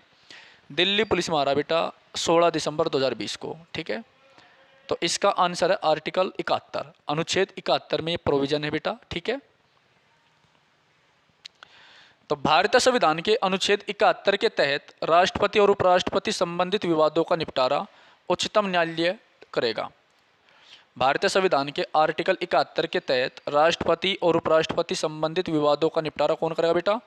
उच्चतम न्यायालय करेगा, जिसका निर्णय अंतिम होगा, जिसका फैसला क्या होगा? अंतिम होगा। तो भारतीय संविधान के अनुच्छेद 71 के तहत राष्ट्रपति और उपराष्ट्रपति संबंधित जो विवाद है उसका निपटारा कौन करेगा? Supreme court. और सुप्रीम कोर्ट का जो आदेश होता है वो अंतिम होता है। आई रिपीट अगेन, भारतीय संविधान के अनुच्छेद 71 के तहत राष्ट्रपति और उपराष्ट्रपति संबंधित विवादों का जो निपटारा है वो उच्चतम न्यायालय करेगा, जिसका निर्णय अंतिम होगा। क्या होगा बेटा? अंतिम होगा, नहीं लास्ट होगा। ठीक है, सबको मानना पड़ेगा। तो अनुच्छेद 80 में क्या है? राज्यसभा की संरचना। आर्टिकल 80 में क्या है? राज्यसभा की संरचना। ठीक है। अनुच्छेद 60 में राष्ट्रपति द्वारा शपथ तथा उसके प्रतिज्ञान। तो राष्ट्रपति की शपथ का उल्लेख आर्टिकल 60 में है। अनुच्छेद 65, राष्ट्रपति के पद में आकस्मिक रिक्ति। राष्ट्रपति के पद में आकस्मिक रिक्ति के दौरान या उसकी अनुपस्थिति में उपराष्ट्रपति का राष्ट्रपति के रूप में कार्य करना, उपराष्ट्रपति का राष्ट्रपति के रूप में कार्य करना होता है। ठीक है, चलिए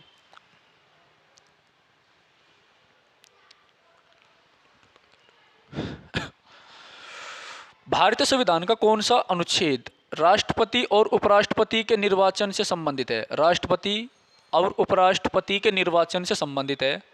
ठीक है, तो आर्टिकल 71 है, याद रखना, काफ़ी इंपॉर्टेंट है। तो क्या कहता है आर्टिकल 71? ये कहता है कि यदि राष्ट्रपति उपराष्ट्रपति के निर्वाचन से संबंधित कोई भी मत विभेद हो जाए तो उसका फैसला कौन करेगा? केवल और केवल सुप्रीम कोर्ट करेगा।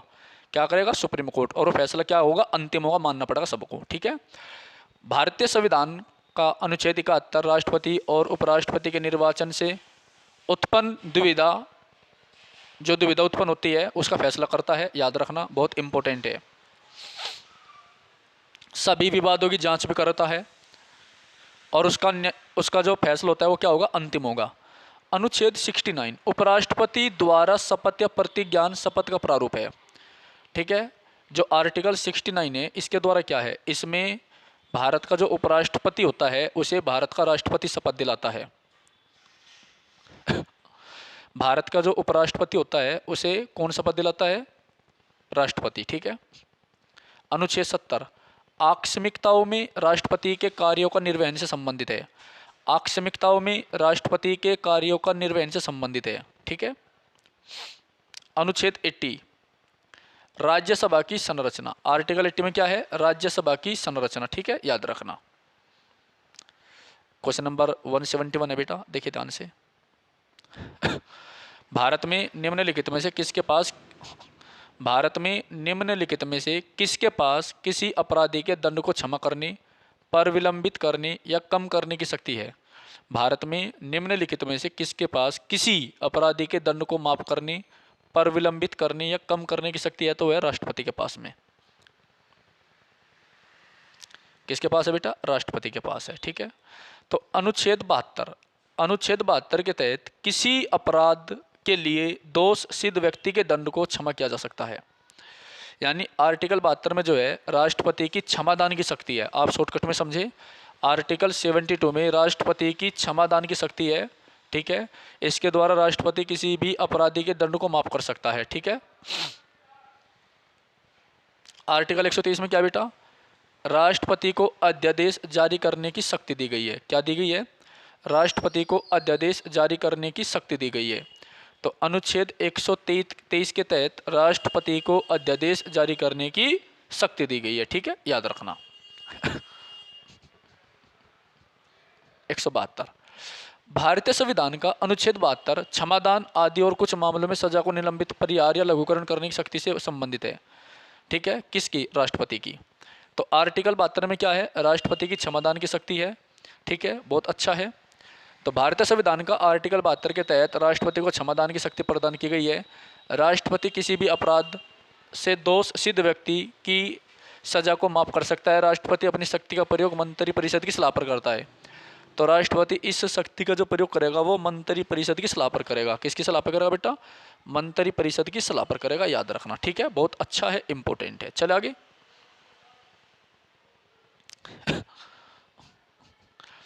भारतीय संविधान का निम्नलिखित में से कौन सा अनुच्छेद प्रधानमंत्री और राष्ट्रपति के बीच के संबंधों से संबंधित है। प्रधानमंत्री और राष्ट्रपति के जो बीच के मामले हैं उनसे संबंधित है, ये आपको बताना। अच्छा क्वेश्चन होगा। ठीक है, बताइए।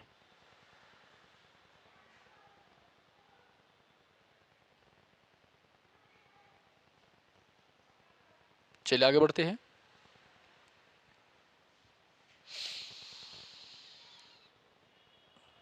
भारतीय संविधान का निम्नलिखित में से कौन सा अनुच्छेद प्रधानमंत्री और राष्ट्रपति के बीच के संबंधों से संबंधित है। बहुत अच्छा क्वेश्चन होगा। तो आर्टिकल 75 कौन है बेटा, अनुच्छेद 75।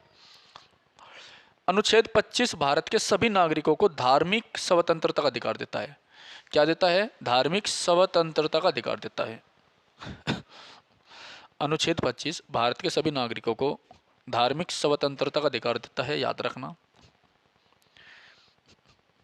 अनुच्छेद 12 से 35 में मूल अधिकारों का उल्लेख है। क्या है, मूल अधिकारों का उल्लेख है। तो अनुच्छेद 25 भारत के सभी नागरिकों को धार्मिक स्वतंत्रता का अधिकार देता है। अनुच्छेद 12 से 35 में मूल अधिकारों का उल्लेख है। ठीक है।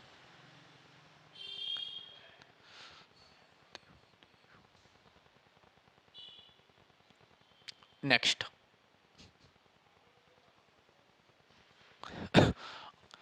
अनुच्छेद 45 6 वर्ष से कम आयु वाले बच्चों के लिए प्रारंभिक बचपन की देखभाल और शिक्षा का प्रावधान करता है। अनुच्छेद 45 जो है 6 वर्ष से कम आयु वाले बच्चों के लिए प्रारंभिक बचपन की देखभाल और शिक्षा का प्रावधान करता है।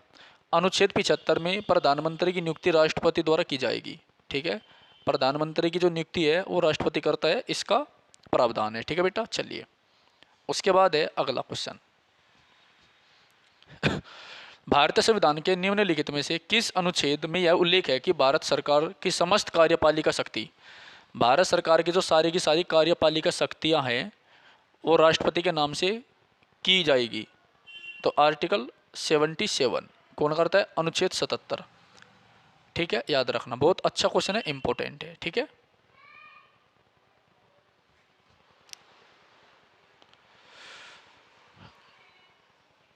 अनुच्छेद 67 उपराष्ट्रपति की पदावधि से संबंधित है। उपराष्ट्रपति की पदावधि 81 में क्या है? लोकसभा की संरचना है। 48 में कृषि और पशुपालन के संगठन से संबंधित है। 48 क्या है? कृषि तथा पशुपालन के संगठन से संबंधित है। ठीक है बेटा, चलिए आगे बढ़ते हैं अगले क्वेश्चन की ओर। 175वां, भारत के रक्षा बलों का सर्वोच्च सेनापति कौन होता है? एसएससी एमटीएस में आ रहा है क्वेश्चन 17 मई 2023 को। भारत के रक्षा बलों का सर्वोच्च सेनापति कौन है? तो इसका आंसर है बेटा आपका भारत का राष्ट्रपति। कौन है? भारत का राष्ट्रपति।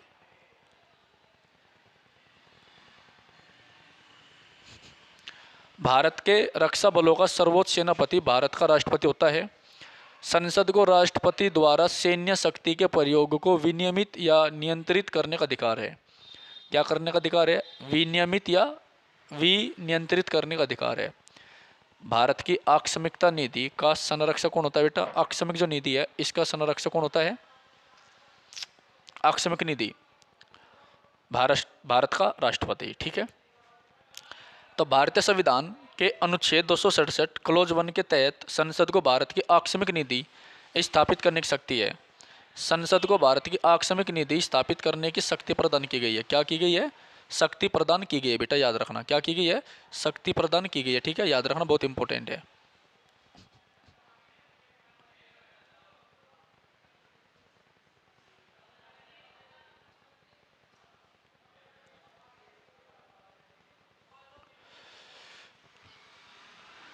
नेक्स्ट, भारत की आकस्मिक नीति का संरक्षक राष्ट्रपति होता है। कौन होता है? राष्ट्रपति। जो भारत की आकस्मिक नीति है इसका संरक्षक कौन है? राष्ट्रपति। ठीक है, याद रखना, काफी अच्छा क्वेश्चन होगा बेटा। ठीक है भाई,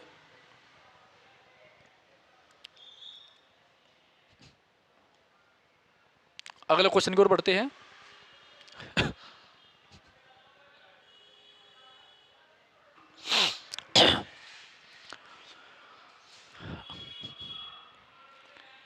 यदि भारत के राष्ट्रपति का पद रिक्त हो जाए, यदि भारत के राष्ट्रपति का पद रिक्त हो जाए और उपराष्ट्रपति भी न हो, तब निम्न में से कौन कार्यवाहक राष्ट्रपति होगा? यदि भारत के राष्ट्रपति का पद रिक्त हो जाए और उपराष्ट्रपति भी न हो, तब निम्न में से कौन कार्यवाहक राष्ट्रपति होगा? तो वो होगा सुप्रीम कोर्ट का मुख्य न्यायाधीश। ठीक है,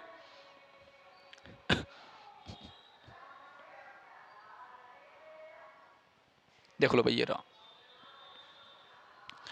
तो सर्वोच्च न्यायालय का मुख्य न्यायाधीश यदि भारत का उपराष्ट्रपति और राष्ट्रपति, यदि भारत का राष्ट्रपति उपराष्ट्रपति दोनों एब्सेंट है, तो भारत के कार्यवाहक जो राष्ट्रपति बनेंगे वो सर्वोच्च न्यायालय का मुख्य न्यायाधीश बनेगा। ठीक है, और यदि राष्ट्रपति, उपराष्ट्रपति और सर्वोच्च न्यायालय का मुख्य न्यायाधीश भी एब्सेंट हो, तो जो जूरी होती है, 3 वरिष्ठ न्यायाधीश जो होते हैं सुप्रीम कोर्ट के, उनमें जो सबसे ज़्यादा वरिष्ठ होगा वो भारत का कार्यवाहक राष्ट्रपति बनेगा। और ऐसा सौभाग्य किसे मिला था बेटा?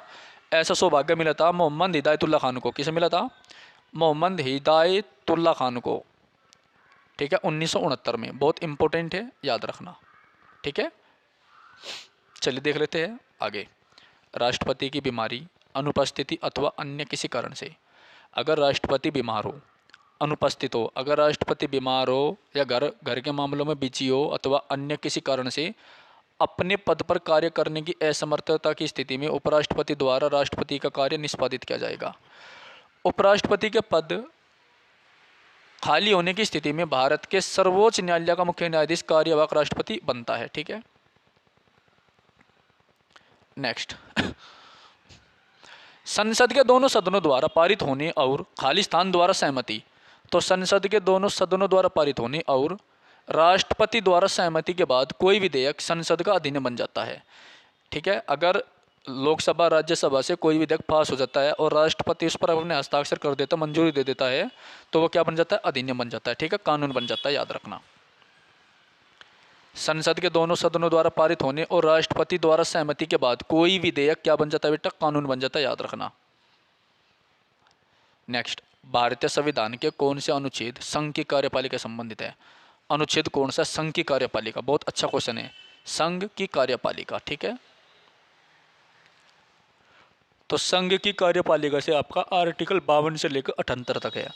संघ की कार्यपालिका से संबंधित आर्टिकल 52 से लेकर 78 है। कौन कौन है? 52 से लेकर के बेटा 78 है। ठीक है, काफ़ी इंपॉर्टेंट है, याद रखना। क्या है? काफ़ी इंपॉर्टेंट है, याद रखना। ठीक है, चलिए आगे बढ़ते हैं अगले क्वेश्चन की ओर। एक बार सभी स्टूडेंट जो है क्लास को लाइक कर दीजिए बेटा फटाफट। ठीक है, आपके लिए बहुत इंपॉर्टेंट क्लास है ये, सबसे ज़्यादा इंपॉर्टेंट है। ठीक है ना?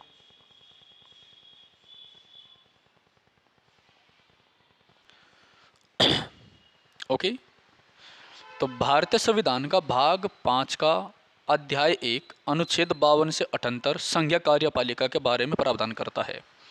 ठीक है,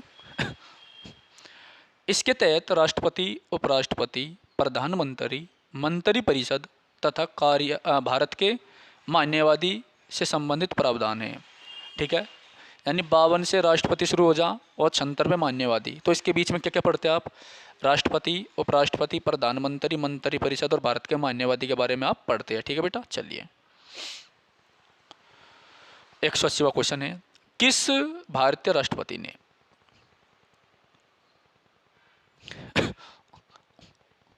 किस भारतीय राष्ट्रपति ने भारतीय डाकघर संशोधन विधेयक किस भारतीय राष्ट्रपति ने भारतीय डाकघर संशोधन विधेयक 1986 के लिए पॉकेट वीटो का प्रयोग किया था? किस भारतीय राष्ट्रपति ने भारतीय डाकघर संशोधन विधेयक 1986 के लिए पॉकेट वीटो का प्रयोग किया था? तो काफ़ी अच्छा क्वेश्चन है। देखिए 19 अप्रैल 2021 को पूछा गया है। तो आंसर क्या है आपका? ज्ञानी जेल सिंह। क्या है आपका आंसर बेटा? ज्ञानी जेल सिंह है। क्या है? ज्ञानी जेल सिंह। ठीक है, चलिए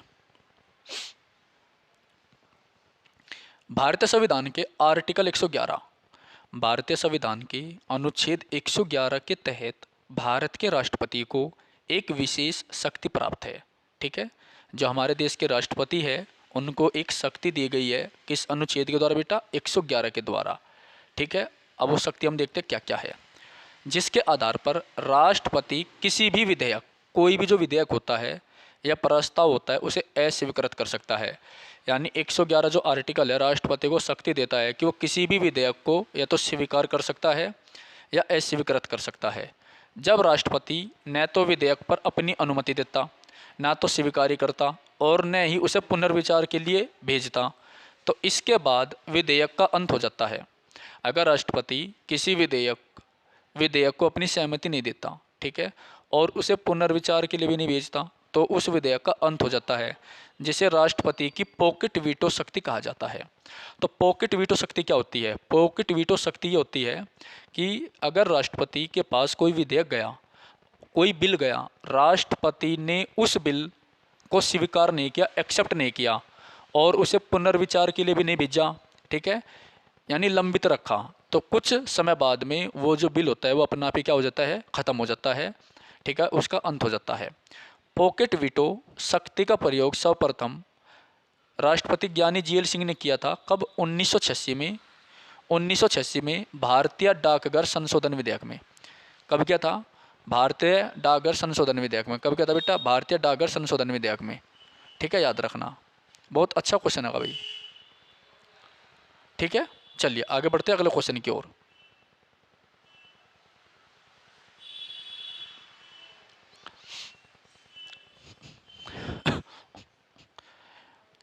एक 181वां क्वेश्चन देखिए, निम्न में से कौन सा अनुच्छेद संसद के दोनों सदनों के सत्र में न होने पर भारत के राष्ट्रपति को अध्यादेश जारी करने का अधिकार देता है? निम्नलिखित में से कौन सा अनुच्छेद संसद के दोनों सदनों के सत्र में न होने पर भारत के राष्ट्रपति को अध्यादेश जारी करने का अधिकार देता है? तो राष्ट्रपति की अध्यादेश जारी करने की जो शक्ति है वो आर्टिकल 123 में है। ठीक है बेटा, चलिए भारतीय संविधान के आर्टिकल 123 में, भारतीय संविधान के अनुच्छेद 123 के अनुसार संसद के दोनों सदनों के सत्र में न होने पर भारत का राष्ट्रपति, भारतीय संविधान के अनुच्छेद 123 के अनुसार संसद के दोनों सदनों के सत्र में न होने पर भारत का राष्ट्रपति अध्यादेश जारी कर सकता है। क्या कर सकता है? भारत का राष्ट्रपति अध्यादेश जारी कर सकता है। अध्यादेश का उतना ही प्रभाव होता है जितना संसद में पारित किसी कानून का होता है। ठीक है, इसका मतलब यह बेटा कि आर्टिकल 123 के द्वारा भारत का जो राष्ट्रपति है उसे अध्यादेश जारी करने की शक्ति दी गई है। और भारत का राष्ट्रपति अध्यादेश केवल तभी जारी कर सकता है जब हमारी पार्लियामेंट के दोनों सदनों में से कोई सा भी जो सदन होता है वो एक्टिव ना हो। क्या ना हो बेटा? एक्टिव ना हो। ये हमारी पार्लियामेंट है, इसका लोकसभा और राज्यसभा जो है एक्टिव ना हो। ठीक है, तो तभी भारत का राष्ट्रपति जो है क्या कर सकता है? अध्यादेश जारी कर सकता है। क्यों कर सकता है? यदि राष्ट्रपति को तुरंत कानून बनाने की आवश्यकता लगे तो वो अध्यादेश जारी कर सकता है आर्टिकल 123 का प्रयोग करके। ठीक है, और जब कोई भी सदन एक्टिव हो जाता है फिर इस अध्यादेश को जो है चर्चा के लिए लोकसभा या राज्यसभा में प्रस्तुत किया जाता है और 42 दिन के भीतर, 42 दिन के भीतर यानी 6 सप्ताह के भीतर अगर ये पारित हो गया तो ठीक है, अगर नहीं हुआ तो ये कैंसिल हो जाता है। लेकिन इसके जो प्रभाव होते हैं वो सेम टू सेम रहते हैं। ठीक है, आर्टिकल 121 संसद में चर्चा पर प्रतिबंध है। आर्टिकल 121 में क्या होता है भाई? संसद में चर्चा पर प्रतिबंध है। संसद में चर्चा पर प्रतिबंध है। ठीक है, आर्टिकल 121 के द्वारा। 122 न्यायालय द्वारा संसद की जो कार्यवाही होती है उसकी जांच नहीं की जाएगी। जो हमारे सुप्रीम कोर्ट, हाई कोर्ट है, ठीक है, सुप्रीम कोर्ट और हाई कोर्ट जो होते हैं ये संसद के भीतर जो जो कार्यवाही चलती है उनकी जांच नहीं कर सकते। संसद के भीतर जो कार्यवाही चलती है, किस चीज़ पर फैसला ले रहे हैं, क्या कर रहे हैं, उसकी जांच अदालत नहीं कर सकती। ठीक है, तो गैर न्यायिक हगाई। उच्चतम न्यायालय की स्थापना का उल्लेख भी आर्टिकल 124 में है और 129 में क्या बेटा? उच्चतम न्यायालय एक अभिलेख न्यायालय होगा। क्या है? उच्चतम न्यायालय एक अभिलेख न्यायालय होगा। ठीक है, याद रखना। चलो आगे चलें। नेक्स्ट 182 क्वेश्चन अभी। भारतीय संविधान के भाग 5। सभी स्टूडेंट क्लास को लाइक करें, चैनल को सब्सक्राइब करें, बेल आइकन भी दबाइए। भारतीय संविधान के भाग 5 अध्याय 2 में निम्नलिखित में से कौन से उपबंध शामिल नहीं है? भारतीय संविधान के भाग 5 अध्याय 2 में निम्नलिखित में से कौन से उपबंध शामिल नहीं है? 20 मार्च 2023 को एक क्वेश्चन आया हुआ है बेटा, क्या है?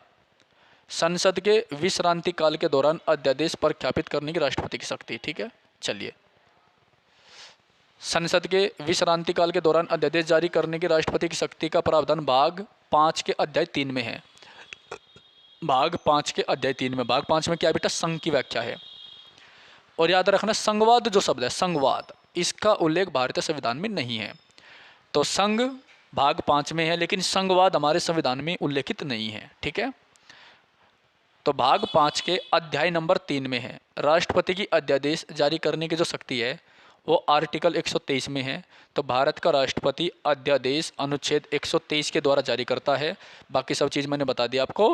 राष्ट्रपति अध्यादेश तभी जारी कर सकता है जब संसद के दोनों सदनों में से कोई भी सत्र न चल रहा हो, दोनों सदनों का कोई भी सदन का सत्र न चल रहा हो, राष्ट्रपति से किसी भी समय वापस ले सकता है। नेक्स्ट है क्वेश्चन नंबर 183। स्वतंत्र भारत में जन्म लेने वाले पहले भारतीय राष्ट्रपति कौन थे? स्वतंत्र भारत में जन्म लेने वाले पहले भारतीय राष्ट्रपति कौन थे बेटा? तो वह है श्रीमती द्रौपदी मुर्मू। क्या है? श्रीमती द्रौपदी मुर्मू। ठीक है, देखिए आपका आंसर ये है, श्रीमती द्रौपदी मुर्मू। ठीक है, याद रखना। भारत की 15वीं निर्वाचित राष्ट्रपति द्रौपदी मुर्मू स्वतंत्रता के बाद जन्म लेने वाली पहली राष्ट्रपति है। इनका जन्म 20 जून 1958 को हुआ, जो कि उड़ीसा के मयूरगंज के एक छोटे से गांव से आती है। भारत के प्रथम राष्ट्रपति डॉक्टर राजेंद्र प्रसाद थे, जबकि पहली महिला राष्ट्रपति पार्थिवा देव सिंह पाटिल थी। कौन थी? पार्थिवा देव सिंह पाटिल थी, याद रखना।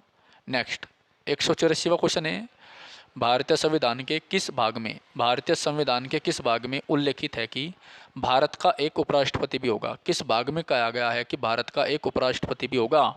CGL 13 अगस्त 2021 मारा भैया। भारतीय संविधान के किस भाग में ये कहा गया है कि भारत का एक उपराष्ट्रपति भी होगा बेटा? तो भाग नहीं, अनुच्छेद 63 में। तो अनुच्छेद 63 के द्वारा भारत का एक उपराष्ट्रपति होगा, जिस प्रकार अनुच्छेद 52 के द्वारा भारत का एक राष्ट्रपति होता है, तो 63 के द्वारा एक उपराष्ट्रपति होगा। ठीक है बेटा, याद रखना।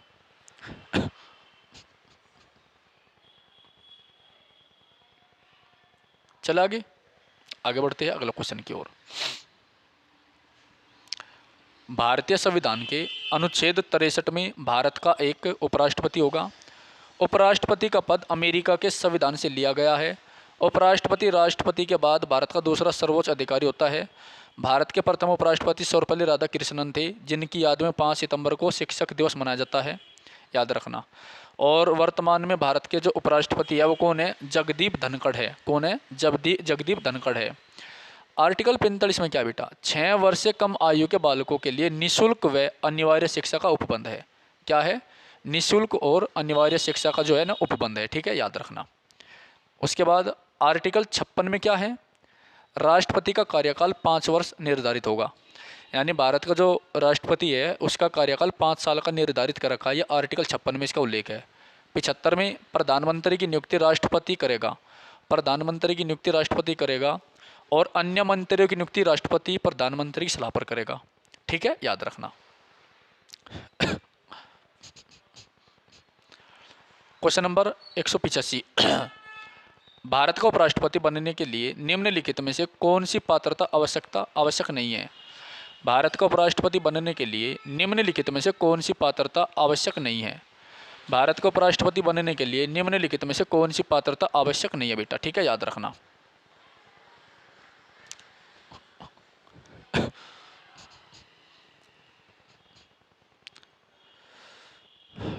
उनकी आयु 40 वर्ष पूरी होनी चाहिए। ठीक है, तो आयु कितनी होनी चाहिए बेटा? 35 वर्ष। भारत का राष्ट्रपति जो है 35 वर्ष की आयु का हो। ठीक है, चलिए।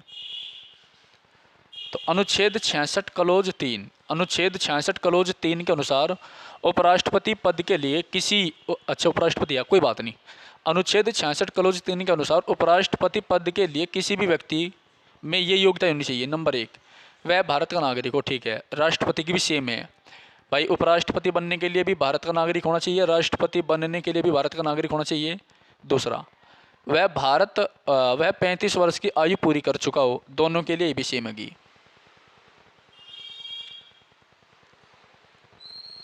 ये अलग है। जो उपराष्ट्रपति होता है वो होना चाहिए राज्यसभा का सदस्य, यानी राज्यसभा में निर्वाचित होने की योग्यता रखता हो। उपराष्ट्रपति राज्यसभा में निर्वाचित होने की योग्यता रखता हो। क्यों? क्योंकि आपको पता है उपराष्ट्रपति जो होता है वो राज्यसभा का पदेन सभापति होता है। ठीक है, और राष्ट्रपति में लोकसभा में निर्वाचित होने की योग्यता होनी चाहिए। ठीक है बेटा, याद रखना। तो क्वेश्चन नंबर 186 है, याद रखो। ठीक है, ओके बेटा, ठीक है। देखिए, तो भारत के उपराष्ट्रपति को उसके पद की शपथ कौन दिलाता है? भारत का राष्ट्रपति। ठीक है, ये आपका आंसर है, याद रखना। देखिए अब संविधान के आर्टिकल 63 के द्वारा उपराष्ट्रपति के पद का प्रावधान है। संविधान के अनुच्छेद 63 के द्वारा उपराष्ट्रपति के पद का प्रावधान किया गया है। उपराष्ट्रपति का पद संयुक्त राज्य अमेरिका से लिया गया है। उपराष्ट्रपति को शपथ राष्ट्रपति द्वारा दिलाई जाती है। किसके द्वारा दिलाई जाती है बेटा? राष्ट्रपति के द्वारा दिलाई जाती है। उपराष्ट्रपति राज्यसभा का पदेन सभापति होता है। ठीक है, और इसको सैलरी भी राज्यसभा के पदेन सभापति की मिलती है। उपराष्ट्रपति की सैलरी कभी नहीं मिलती। जो भारत का उपराष्ट्रपति होता है उसको जो सैलरी मिलती है वो राज्यसभा के पदेन सभापति की मिलती है, और यदि वह कार्यवाहक राष्ट्रपति के रूप में कार्य कर रहा है तो उसकी मिलेगी। ठीक है, राज्यसभा का पदेन सभापति कौन होता है? भारत का उपराष्ट्रपति। ये हो गया आपका। तो राज्यसभा आर्टिकल 80 में 6 साल का टाइम पीरियड होता है। इसका एक स्थायी सदन है। राज्यसभा एक स्थायी सदन है। इसका 1/3 सदस्य, 1/3 जो सदस्य बेटा वे प्रत्येक 2 वर्ष में क्या हो जाते हैं? रिटायर हो जाते हैं। राज्यसभा एक स्थायी सदन है। इसके 1/3 सदस्य प्रत्येक 2 वर्ष में सेवानिवृत्त हो जाते हैं। राज्यसभा के सदस्यों का कार्यकाल कितना? 6 साल का होता है। राष्ट्रपति द्वारा प्रधानमंत्री को पद की शपथ दिलाई जाती है। प्रधानमंत्री सरकार का मुख्य होता है, ठीक है। राष्ट्रपति अपना त्यागपत्र उपराष्ट्रपति को देता है। क्वेश्चन नंबर 188 की ओर बढ़ते हैं। सेवानिवृत्त होने वाले उपराष्ट्रपति के कार्यकाल की समाप्ति की कितनी अवधि के भीतर अगले उपराष्ट्रपति का निर्वाचन होता है? सेवानिवृत्त होने वाले उपराष्ट्रपति के कार्यकाल की समाप्ति की कितनी अवधि के भीतर अगले उपराष्ट्रपति का निर्वाचन होता है? सेवानिवृत्त होने वाले उपराष्ट्रपति के कार्यकाल की समाप्ति की कितनी अवधि के भीतर अगले उपराष्ट्रपति का निर्वाचन होता है? बेटा ये बताना आपको, ठीक है। 60 दिन के भीतर, ठीक है। यानी राष्ट्रपति का जो पद है उसे 60 दिन तक हम खाली नहीं रख सकते, उपराष्ट्रपति का, ठीक है भाई। देखो ध्यान से, सेवानिवृत्त होने वाले उपराष्ट्रपति के कार्यकाल की समाप्ति की कितनी अवधि के भीतर अगले उपराष्ट्रपति का निर्वाचन होता है? तो 60 दिन, ठीक है।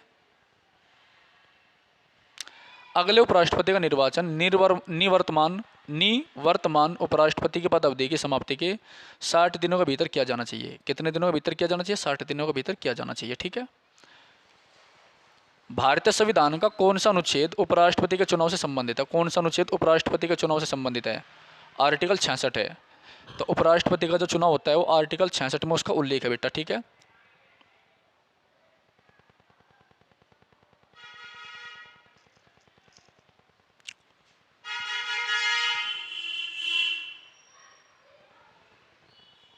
देखिए, भारतीय संविधान के अनुच्छेद 66 के अनुसार, भारतीय संविधान के अनुच्छेद 66 के अनुसार उपराष्ट्रपति का निर्वाचन संसद के दोनों सदनों के सदस्यों से मिलकर बनने वाले निर्वाचक मंडल द्वारा होता है। भारतीय संविधान के अनुच्छेद 66 के अनुसार उपराष्ट्रपति का जो निर्वाचन है वो संसद के दोनों सदनों के सदस्यों से मिलकर जो निर्वाचक मंडल बनता है उससे होता है, और एकल संक्रमणीय मत पद्धति के द्वारा होता है। विधि क्या है? अनुपातिक पद्धति है, ठीक है। अनुच्छेद 64 में उपराष्ट्रपति का राज्यसभा का पदेन सभापति होने का उल्लेख होगा। ये भी इंपॉर्टेंट आर्टिकल आपका। तो अनुच्छेद 64 के द्वारा जो उपराष्ट्रपति है वो राज्यसभा के पदेन सभापति होता है, ठीक है। 190वां क्वेश्चन देखिए, उपराष्ट्रपति का चुनाव लड़ने के इच्छुक उम्मीदवार को जमानत राशि के तौर पर कितनी राशि जमा करनी पड़ती है? जमानत राशि के तौर पे 15,000। उपराष्ट्रपति पद के लिए प्रत्याशी का नाम कम से कम 20 मतदाताओं द्वारा प्रस्तावित तथा 20 मतदाताओं द्वारा अनुमोदित होना चाहिए।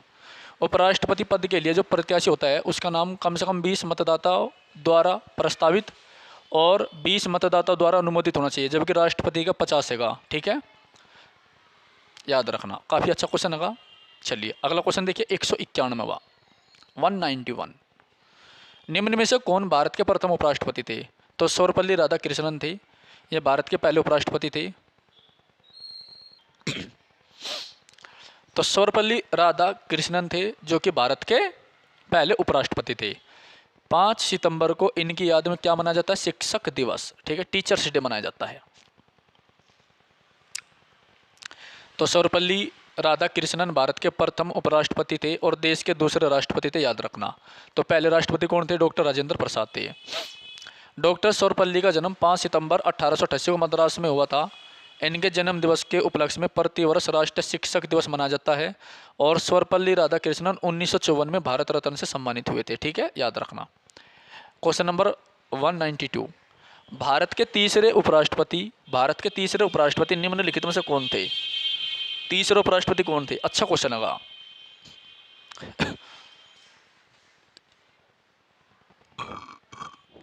वीवी गिरी। तो भारत के तीसरे राष्ट्रपति कौन थे बेटा? वीवी गिरी थे। भारत के तीसरे उपराष्ट्रपति कौन थे? वीवी गिरी, तीसरे उपराष्ट्रपति, ठीक है, वीवी गिरी थे, याद रखना।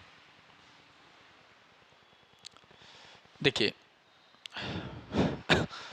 वीवी गिरी भारत के तीसरे उपराष्ट्रपति व चौथे राष्ट्रपति थे। वीवी गिरी एकमात्र व्यक्ति थे जो कार्यवाहक राष्ट्रपति उपराष्ट्रपति दोनों बने। वीवी गिरी का जन्म मद्रास प्रेसिडेंसी के ब्रह्मपुर में हुआ था। उन्हें 1975 में भारत के सर्वोच्च नागरिक अलंकरण भारत रत्न से सम्मानित किया गया था। 1975 में इनको भारत रत्न दिया गया था, ठीक है, याद रखना। चलो अगले क्वेश्चन की ओर बढ़ते हैं। 193, निम्नलिखित में से कौन भारत के उपराष्ट्रपति कभी नहीं बने? कौन भारत के उपराष्ट्रपति कभी नहीं बने? इनमें से कौन था जो भारत का उपराष्ट्रपति कभी नहीं बना बेटा? ठीक है, तो वो था आपका गुलजारी लाल नंदा। कौन था? गुलजारी लाल नंदा, याद रखना। कौन था बेटा? गुलजारी लाल नंदा था। ठीक है, याद रखना।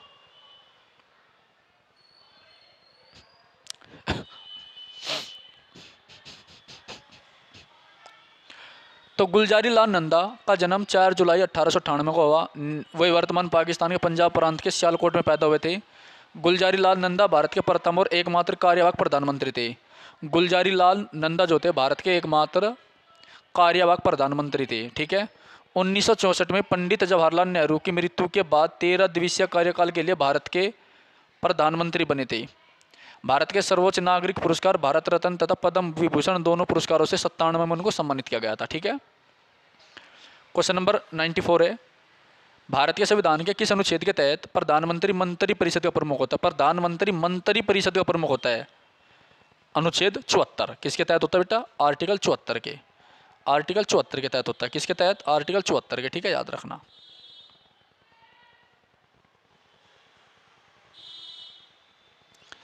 अनुच्छेद 74। तो अनुच्छेद 74 के तहत कहा गया है कि राष्ट्रपति को सलाह और सहायता देने के लिए एक मंत्री परिषद होगी।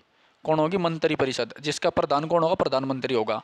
अनुच्छेद 60 राष्ट्रपति द्वारा शपथ है। 148 में नियंत्रक और मालिका परीक्षक है। आर्टिकल 148 में क्या बेटा? नियंत्रक एवं मालिका परीक्षक होगा। ठीक है, और अनुच्छेद 52 में क्या है? भारत का एक राष्ट्रपति होगा। क्या? भारत का एक राष्ट्रपति होगा, याद रखियो। आर्टिकल 52 में क्या है? भारत का एक राष्ट्रपति होगा। ठीक है, चलिए क्वेश्चन नंबर 195। मंत्री परिषद में मंत्रियों की नियुक्ति राष्ट्रपति द्वारा खाली स्थान की सलाह पर की जाती है। तो मंत्री परिषद में जो मंत्री होते हैं उनकी नियुक्ति किसकी सलाह पर होती है बेटा? प्रधानमंत्री की। यानी प्रधानमंत्री जिसे जिसे चाहेगा वही क्या बनेगा? मंत्री बनेगा, याद रखना। भारतीय संविधान के आर्टिकल 75 क्लोज 1 में कहा गया है कि प्रधानमंत्री की नियुक्ति राष्ट्रपति करेगा। प्रधानमंत्री की नियुक्ति कौन करेगा? राष्ट्रपति करेगा। ठीक है, और अन्य मंत्री की नियुक्ति राष्ट्रपति प्रधानमंत्री की सिफारिश पर करेगा। ठीक है, याद रखियो। 196वां क्वेश्चन है आपका, निम्न में से किसने 179 ईस्वी में भारत के प्रधानमंत्री मोरारजी देसाई की जगह ली थी? आजुशवानी। तो बेटा आपका क्वेश्चन नंबर है 196। निम्न में से किसने 1979 ईस्वी में भारत के प्रधानमंत्री मोरारजी देसाई की जगह ली थी? तो ये क्वेश्चन आपका एसएससी सीजीएल 2020 में आया हुआ है। ठीक है,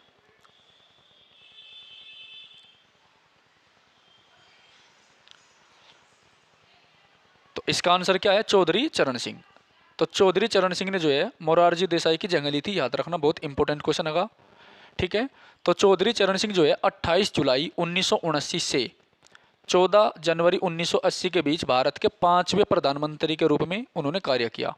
किसानों उनके अधिकारों के संबंध में मुद्दे उठाने के कारण उन्हें प्राय भारत का चैंपियन भी कहा जाता है। इंपॉर्टेंट होगा। ठीक है, याद रखना। तो भारत का चैंपियन किसे कहा जाता है? चौधरी चरण सिंह को कहा जाता है। उनके जन्म दिवस 23 दिसंबर को भारत में किसान दिवस के रूप में मनाया जाता है। ठीक है, याद रखना। चौधरी चरण सिंह अंतर्राष्ट्रीय हवाई अड्डा लखनऊ में स्थित है। इनकी समाधि स्थल का नाम किसान घाट है। तो किसान घाट चौधरी चरण सिंह की जो समाधि है उसको कहा जाता है।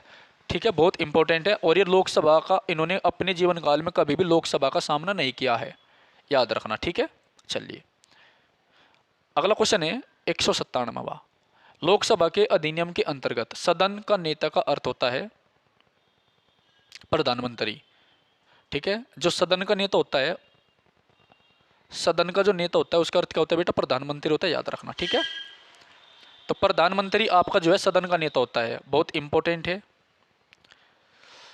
लोकसभा के नियमों के अनुसार आमतौर पर भारत का प्रधानमंत्री लोकसभा के नियमों के अनुसार आमतौर पर भारत का प्रधानमंत्री ही लोकसभा के सदन का नेता होता है। यदि प्रधानमंत्री लोकसभा के सदस्य न हो तो सदन के नेता का चुनाव कर सकते हैं। ठीक है,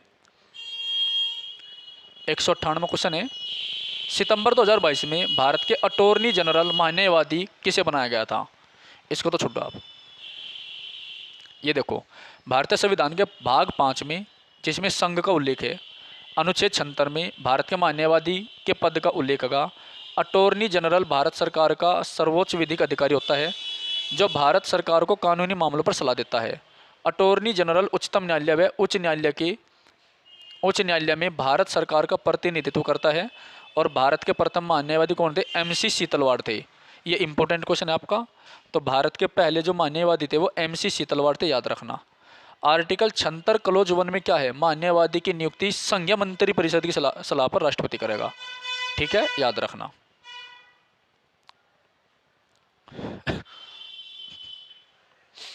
एक 199वां क्वेश्चन आपका, भारत का सर्वोच्च विधि अधिकारी कौन होता है? तो भारत का सर्वोच्च विधि अधिकारी होता है आपका भारत का मान्यवादी। कौन होता है? मान्यवादी, याद रखना, इंपोर्टेंट है। मान्यवादी को भारत का सर्वोच्च विधि अधिकारी कहा जाता है। संविधान के आर्टिकल 76 में इसका उल्लेख है। मान्यवादी की नियुक्ति राष्ट्रपति द्वारा की जाती है। नेक्स्ट क्वेश्चन, भारत के मान्यवादी अटॉर्नी जनरल के रूप में नियुक्त होने के लिए आवश्यक योग्यता क्या होती है बेटा? सर्वोच्च न्यायालय के मुख्य न्यायाधीश के बराबर उसके अंदर योग्यता होती है।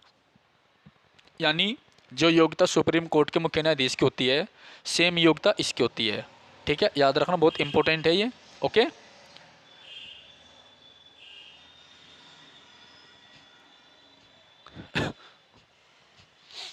भारतीय संविधान के आर्टिकल 76 क्लोज 1 में मान्यवादी की नियुक्ति संघीय मंत्री परिषद की सलाह पर राष्ट्रपति द्वारा की जाती है। राष्ट्रपति ऐसे व्यक्ति को मान्यवादी नियुक्त करता है जो उच्चतम न्यायालय का न्यायाधीश बनने की योग्यता रखता हो। ये काफ़ी इंपॉर्टेंट है। ठीक है, तो बेटा हमने जो है 200 क्वेश्चन कवर कर लिए और इसमें टोटल आपके 456 क्वेश्चन है जो पॉलिटी के PYQ है 2020 से लेकर के 2023 तक, जो SSC के all exam CGL, GD, CHSL, Delhi police, ET समाये हुए। ठीक है, बहुत इंपॉर्टेंट है। तो आप सभी क्लास को बड़े ध्यान से देखिएगा, कमेंट करके क्लास का फीडबैक बताइएगा। कल क्लास नंबर 8 आएगी आपकी, जिसमें हम 200 से आगे यानी 200 से लेकर 250 तक के क्वेश्चन अप्रोक्स करेंगे कवर। ठीक है, जब तक के लिए जय हिंद, जय भारत।